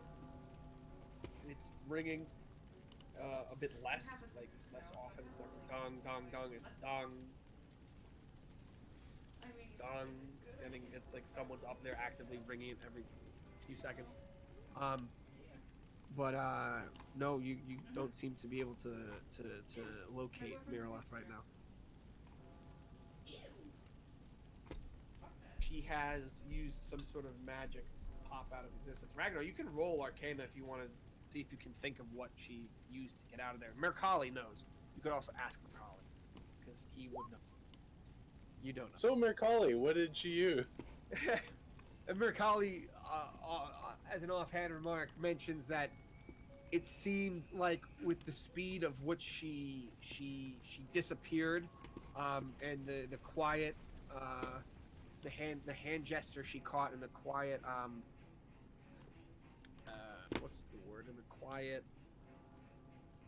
arcane language she spoke, it would seem that she casted plane shift and is now on another plane of existence. You have no idea which one, but she's no longer even on this plane of existence.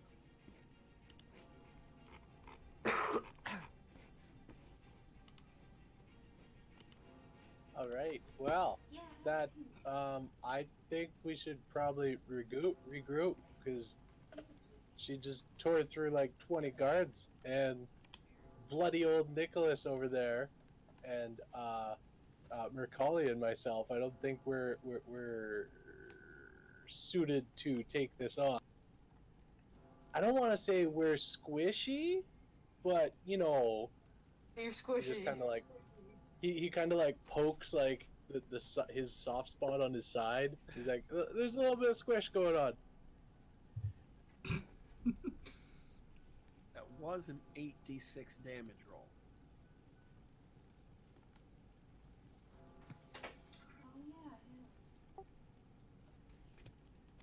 So I'm gonna suggest we head to the mansion with Takumi and Earsville.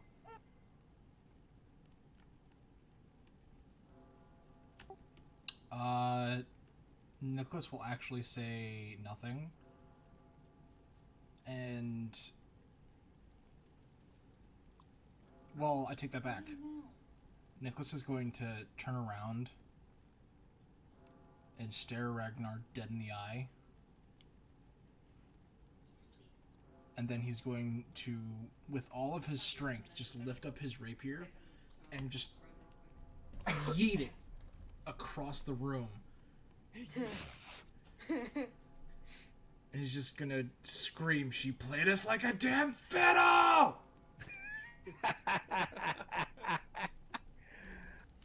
Oh my god.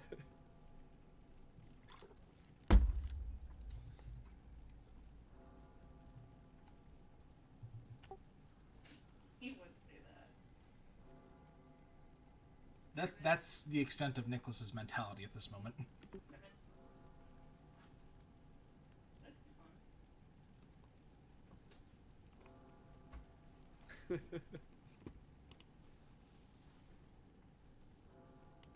All right, so Ragnar is gonna head to the other man.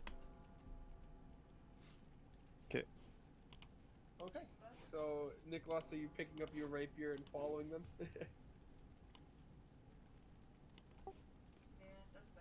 After a few moments, yeah. I'm gonna follow them Okay. too. Seems like it's a better idea to stick together at this point. So coming out of the main now, the main proper, you spy coming down the road a certain duck, Jack Jorah, and a retinue of guards wearing the Blackwell sigil, along with a larger man with dark brown hair, a mustache, and some small beard on his chin. Seems to be Lord Blackwell, as so you can tell Ragnar because you saw his painting. Niklas, you cannot tell, as neither can Duck or Jorah or Jack. None of you know, but he seems to be shortly behind Duck, Jorah, and Jack. As you head towards his manor, he notices that's like six going over there and going towards his manor, and he calls out before you even get to the steps, go inside, and he says, "What are you lot doing at my manor?"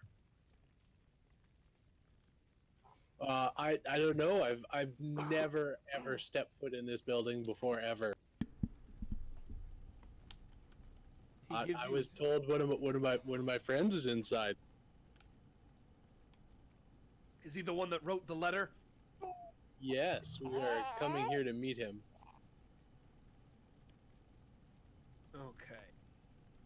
Okay. Well, get inside. I'll be right there. Also, and I'm just gonna look to Jack and be like, I think Nicholas is looking a little worse for the wear, and everyone can still clearly see a trail of blood leaving from the castle to the mansion. Huh. You know, I didn't notice that until you pointed it out. Like, what happened to phone? Notice what? I don't know. Whatever. All right. Well, heading into the manor itself, you go to the receiving room, and Nice. after a few moments, the door opens, and in steps the now familiar face of Earl Oakleith Blackwell. All right. You have my attention. What is it you want?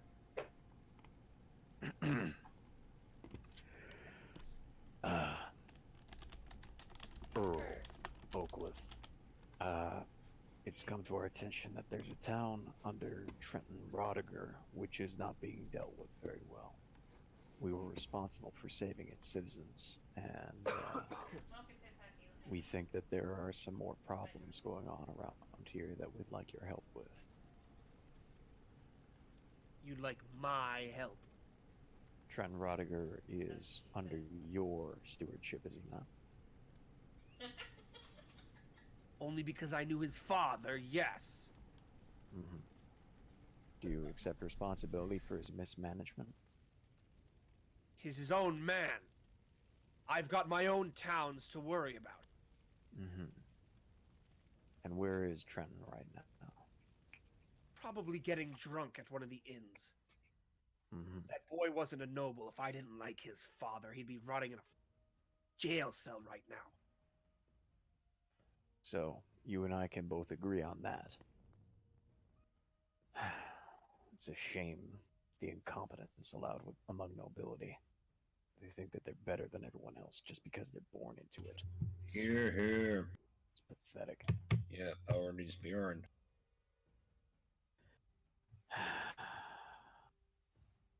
There are some problems in this city. Are you aware of them? There are problems all over the place. Mhm. What is it you're referring to? There's a nasty bunch of vermin occupying a certain section of town. They need to be dealt with. I'd like to enlist your aid. You can't have it. And I why have is that? to. I run Fireheart's military operations outside of this town. I am Very well. his first for those operations. I cannot spare men to run around weeding out these vermin you're talking about. I'm presumably, you're talking about the spider's web. 8-legged vermin, yes. Yes. In any case, I do not have the men to spare. I barely have the men to spare to keep the streets safe. And now with this attack on the castle, do any of you have to do something with that?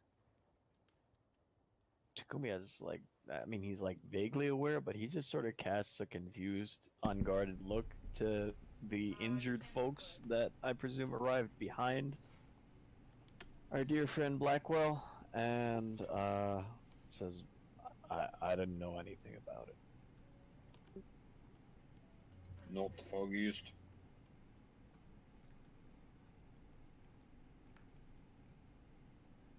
Anyway, I don't need your men to risk their lives. They just need to go there and seem as if they're enforcing the will of this town's law. I'll be doing all the heavy lifting. I don't think you understand. I have my men at every open post around this city. I have the other men posted outside of the city walls, scouting for when Korth comes with his men. I do not have people to run around and play dress up down at the bug hall. What about these 4 men you have guarding this house? This is my home. This is where my wife and my children live. I will not spare them to run around and what? Say hello if you're doing the heavy lifting? They must represent your will. I am but a traveler. How is law meant to be enforced if there is no one willing to do it? There are people willing to do it. I simply don't have enough. Well, I would argue that it is much better to seek out the source of the blaze rather than grasping at embers. You run around the town preventing all sorts of petty crimes when the source of all of it is right within your reach. Why not strike while the iron is hot? Don't think you understand. The bug hall is where many of them congregate. But they live in the sewers, they live in the catacombs beneath the different churches, they live everywhere. They have guild halls in other cities. This is just where the queen supposedly lived. This is just where some of the higher ups live. They don't live in the bug hall, at least to our knowledge. You don't think I've sent people in there before? Why not cut off the head of the snake? It will writhe and die, rather than allowing it to live, poised and ready to take you out the moment that you turn your back to it.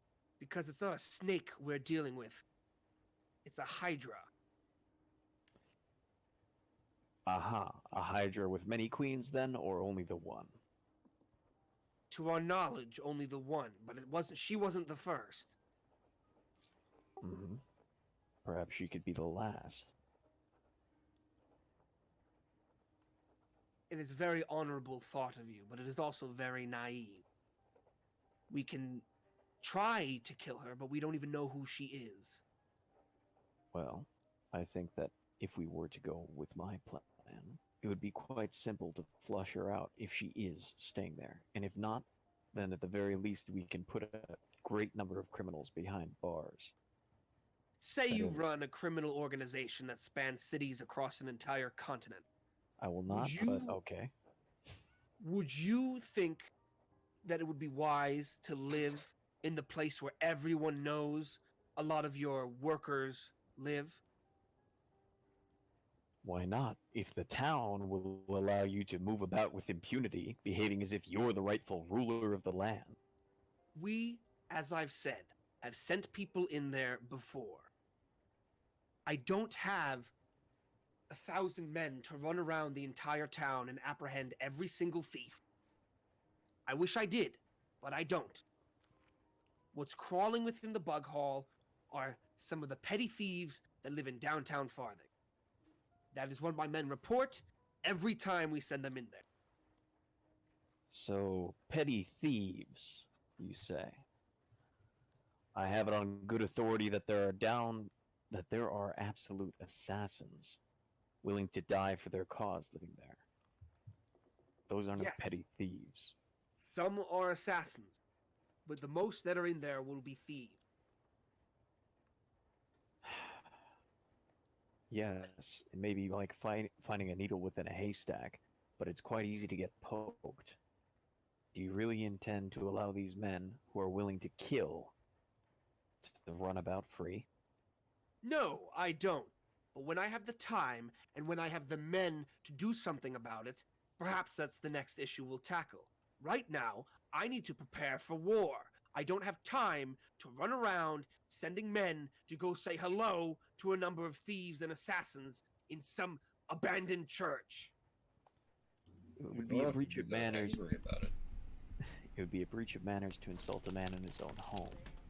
So I'll keep my mouth shut on that matter. But I just want to say, we're not saying hello, we'll be saying goodbye. They are a source of evil in your town, and if you won't do anything about it, then you aren't really fit to be keeping the peace. Listen here, boy. I know you helped save Brewery. Before you came here, we were sent a letter. All right? So I know who you are. I know who all of you are. Your descriptions match the letter. However, good deeds are not. You are not nobility. You are guests. And I can have any one of you hanged at any point, at any time I wish. I will not be spoken to like this in my own home. That Takumi must have been a stands up. horrible. Listen on. here. That must have been a horrible note, because we're all still disguised, are we not? Kind of, but I mean, like, big guy, big dragon guy, big other guy who Yeah, looks such and a also, confident. hi, we're the people who saved Brewery. Like, I mean, yeah, you I mean, literally two and said it. two.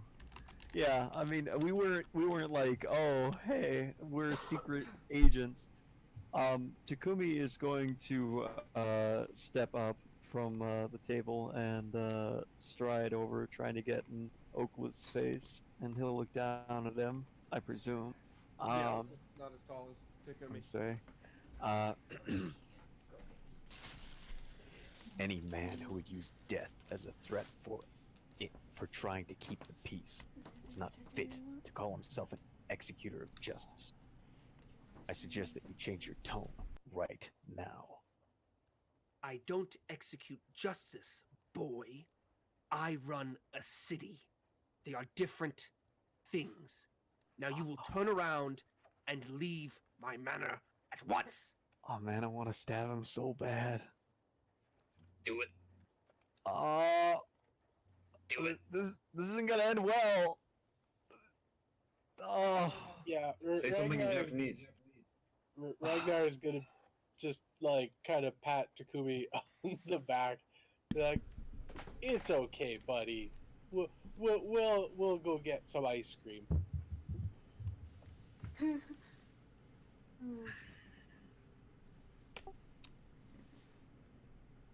Takumi, leave this fool alone.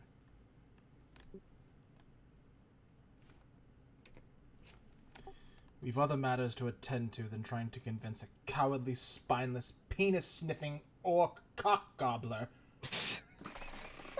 to do his damn job. God.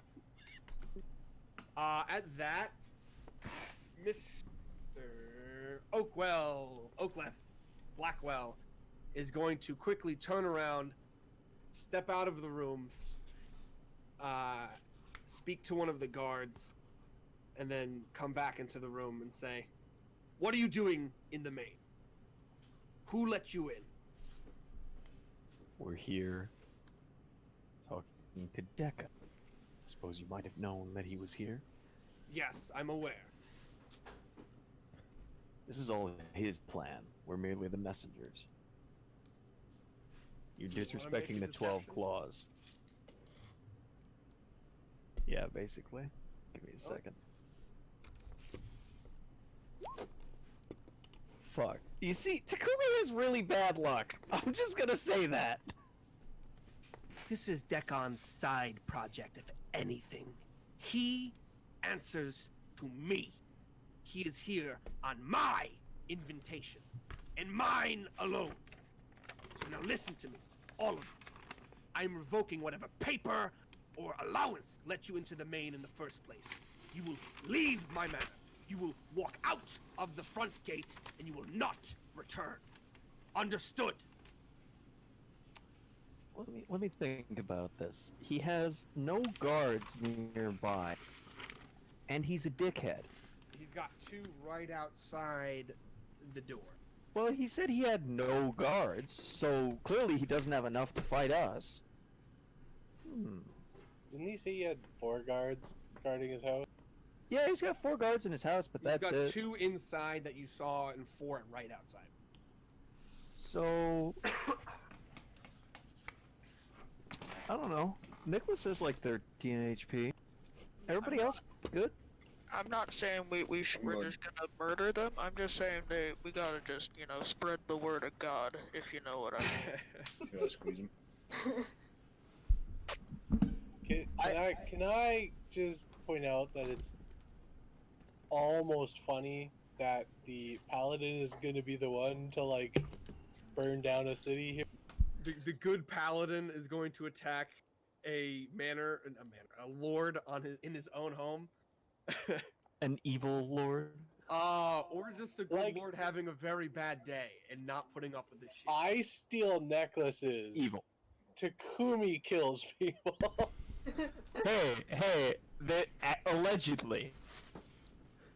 There's no proof I killed anybody. As Ragnar watches Takumi drawing his sword.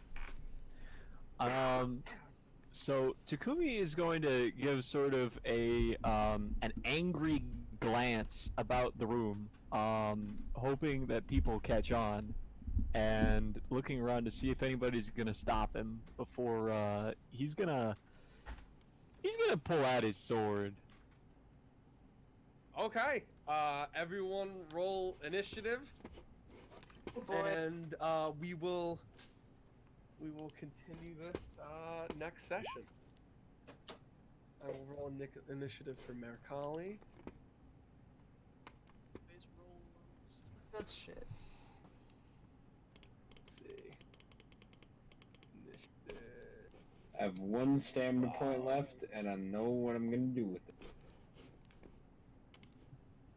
Yep. Throw Takumi right at that motherfucker. You're looking at a general, amongst other things, who could probably 1v2 or 1v3 you people. Not That's if next he is session. grappled. So we'll My deal with that special. when that comes. Oh wait, what was he wearing? He's just wearing normal clothing from what you can tell. He's wearing a tunic. But he has a sword on him. He has a weapon. Oh, I didn't know that. Yeah, no, he would always carry a weapon. He came with a retinue of guards. He's a general. He would always have a sword as a sidearm in case anything happens. He knows the city's not safe. Okay. Like I said, he could just be a good guy having a very shitty day and got mad at you guys for summoning him all the way to his manor. Now he's gonna die for it. But thought he owed you guys something because you helped save Brewery, and then you guys were like, "Oh, you suck," and he was like, "Oh, okay, you suck." He threatened to hang us for no good reason. No one tells us we suck, except for us. Except for us. So let's see. He threatened to hang us for no good reason. He said he wasn't going to help us to literally solve his major problem, and then he said that he didn't care about justice. Takumi is done.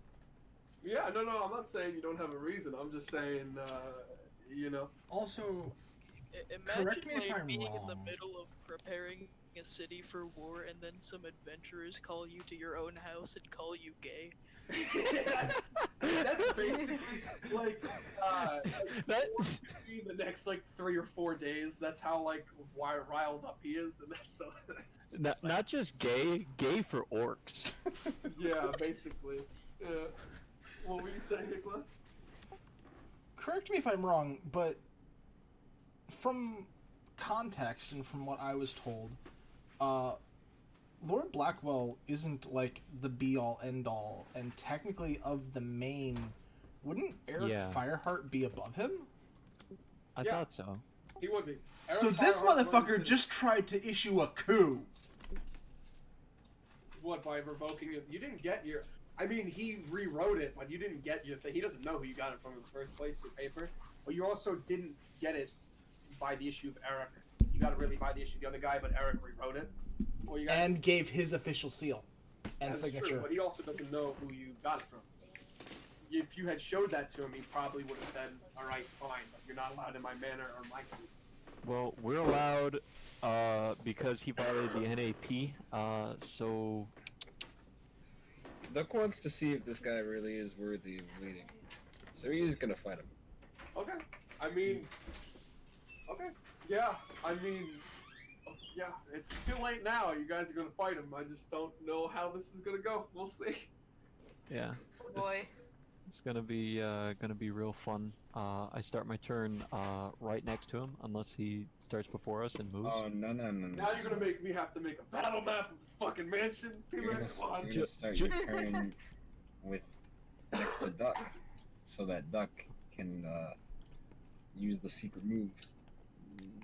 But of the same name. I said that I got right up in his face and yelled at him. I mean, it doesn't You say could be in the that front of you the can't. room, yeah. It doesn't say that you Happens can't be next to him to use the But duck. now, like, literally every single campaign I've been in, we have murdered a government official for almost no reason. To be Hey, fair, this we just listed like 6.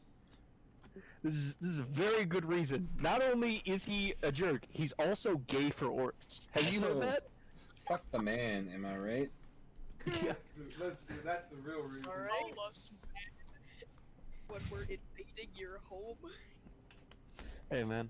Hey, he you know, he like we were so close to having an understanding, and then he had to say he doesn't care about justice. And then He said, "I don't deal justice. I run a city." That doesn't mean he doesn't care about justice. It just means he's got more than justice on his plate. Au contraire. I interpreted second, that one- statement as I don't care about justice. I just do whatever needs to be done to run my city, which means I do evil shit for money. So no. So, I'm sorry, my mom came in to warn me of something, so I didn't hear anything you said. Oh, You interpreted it differently, yeah. I interpreted it as meaning I don't care about justice. I do the jobs that need to be done, which means I do evil things, and that's a no-no. Yeah, no, that's totally fine. That's totally fine. No, I'm not like, oh, Sebastian, Oh no, it's that's just how like you. That's weird. awesome because that's how real language works. I say Yeah. something one way, and then you or Takumi thinks a different way and goes, "No, wait, hold on." Yeah. Yeah, no, that's good. And we murder people like the murder hobos we are. Hey, how many nameless bandits has Takumi revived? Does anyone really believe that this guy is going to be allowed to die? Well, hopefully not too many in case Yes, we he need will some be of those allowed healing to- charges. Oh, you mean you will revive him? No, you meant I won't let him die. No, he will definitely be able to die if you try. Well, I just mean, you know, like, It's just like you know, I had a feeling this might come around. I didn't think it was, so I didn't make a battle map for him. But I'll tell you, he's a level 12 fighter. level 12. Excuse me, sir. You know Decon's like a level 17 fighter, right? I did not know that. Yes, these are really powerful people you're talking. Ah, Yes. I mean, this is a pretty big city. It's Viridius is like a 30,000 plus city. And Decon's much stronger than Blackwell, but Blackwell isn't like the leader general of all of Fireheart's armies for no reason, kind of thing. He is a famous warrior in terms of Sutherland accolade. ah. Why did no one warn Takumi, the guy who doesn't know anything about Sutherland? But Mercalli was not- needed! Hold on. Mercalli was needed! But Mick can he probably roll doesn't know high anything. None opposing of you know strength anything about checks? this unless the only person who could have been like, wait a second, I've heard stories of this would be Niklas, but Niklas didn't really spend that much time around like Blackwell or other people. What were you Or- saying, Brad? I was simply posing the rhetorical question: can he roll high on opposing strength checks? Oh. Because if not, then there's only one way this can go. It is true. With a level 12 fighter, he has 1, 2, 3, 4 ability score improvements, so strength is pretty good, Brad. You'll see. But does he to have a advantage? natural maximum of 20 though. An expertise. That is true. Think Do we a have rich any man Johnny would jump have- up? You do not have any Johnny jump. Do you? Damn it. But the fight will go down. You have drawn a blade against the noble in his own home, but maybe he'll show some mercy. I don't know. Let's see. Hey, on this hey, fight I did Like not one of draw these any blades. blades. It is No it is blades were drawn. totally right now just Takumi, but we'll see how it goes. I mean, everyone else rolled initiative. Okay, I was originally gonna say this, and then I walked it back because I felt like it'd be like a little too much. But now I'm gonna say it, and I'm not walking this back. This is not like I'm scared of anything. I'll Yeah. take this death. Takumi was Kill you, but yeah. Takumi was originally going to say,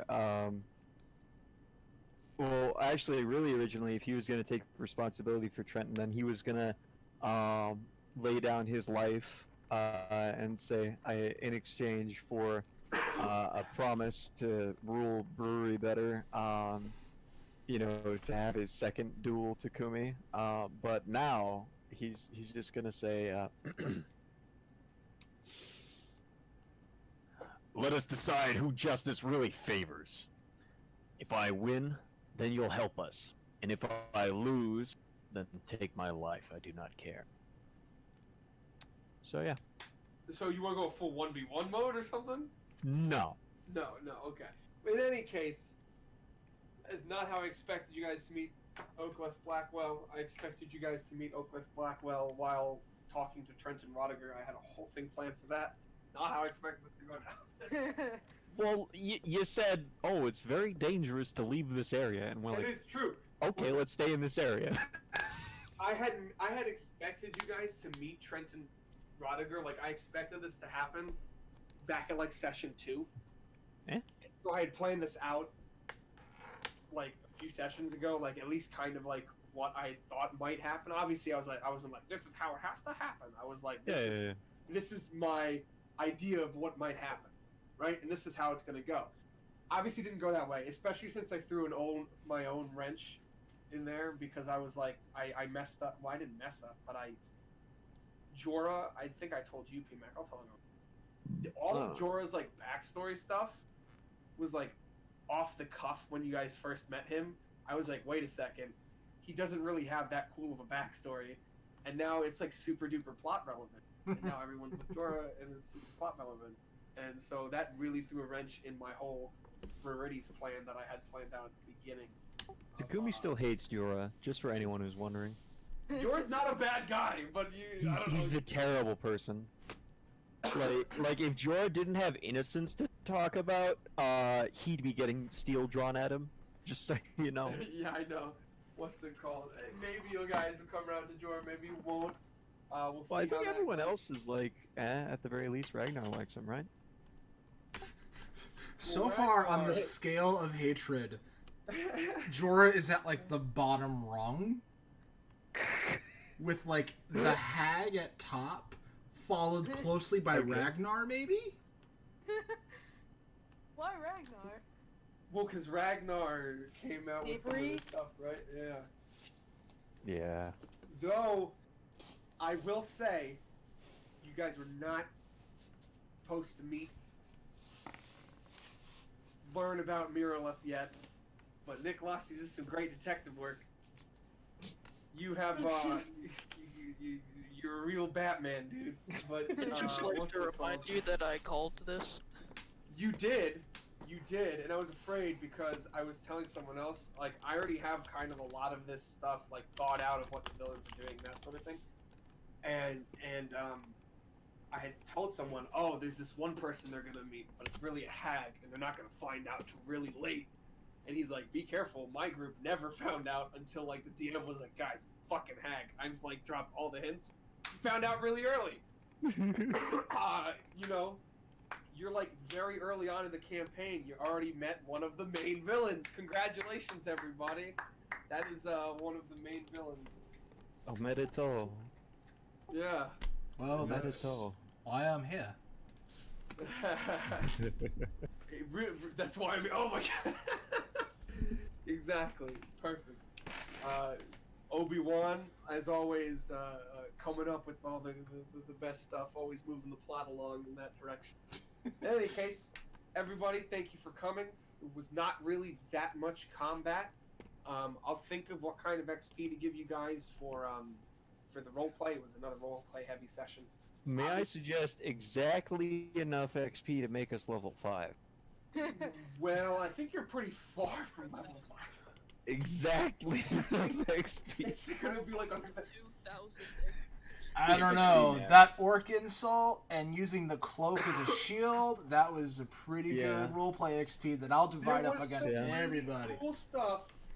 I know, and I want to give. I felt bad. I felt like I didn't give you enough for the last session because I really didn't even think about XP for that. I don't know. I really like winged the last session. I feel bad about it. But this session I I don't feel bad at all. It was good. A session that exists is better than a no session. So. Let me just say this.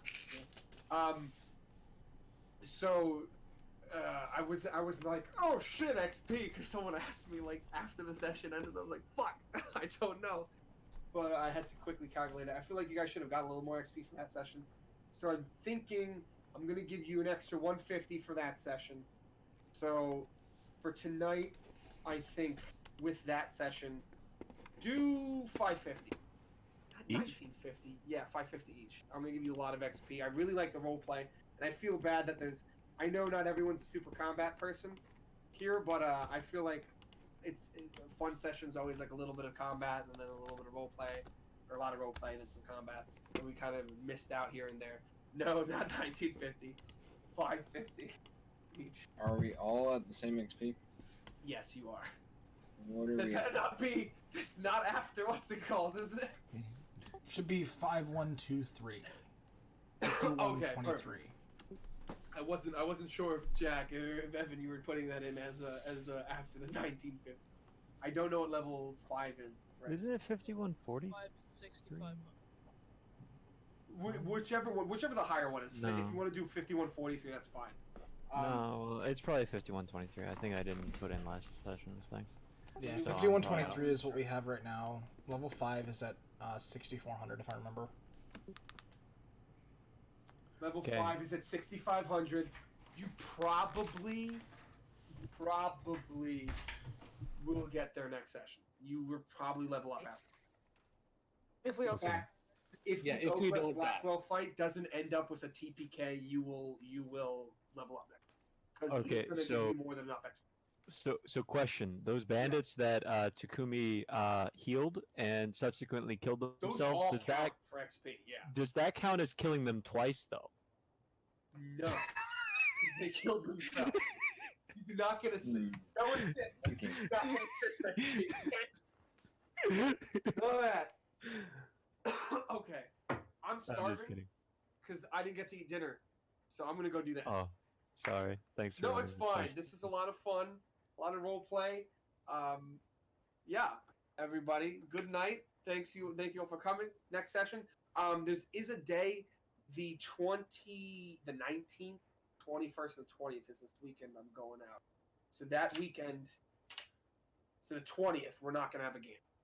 Okay. Just so you know, but that's in like 4 weeks. So we're fine. Yeah. All right, everybody. Thanks for coming. Good Yeah. night. Thanks for running the game. Yeah, of course. Good night. Good night, y'all. Good night. So when everyone dies, I'll write a formal apology. And we get to start a new campaign. Hooray. Character idea. That Yeah. while I was listening to Niklas die.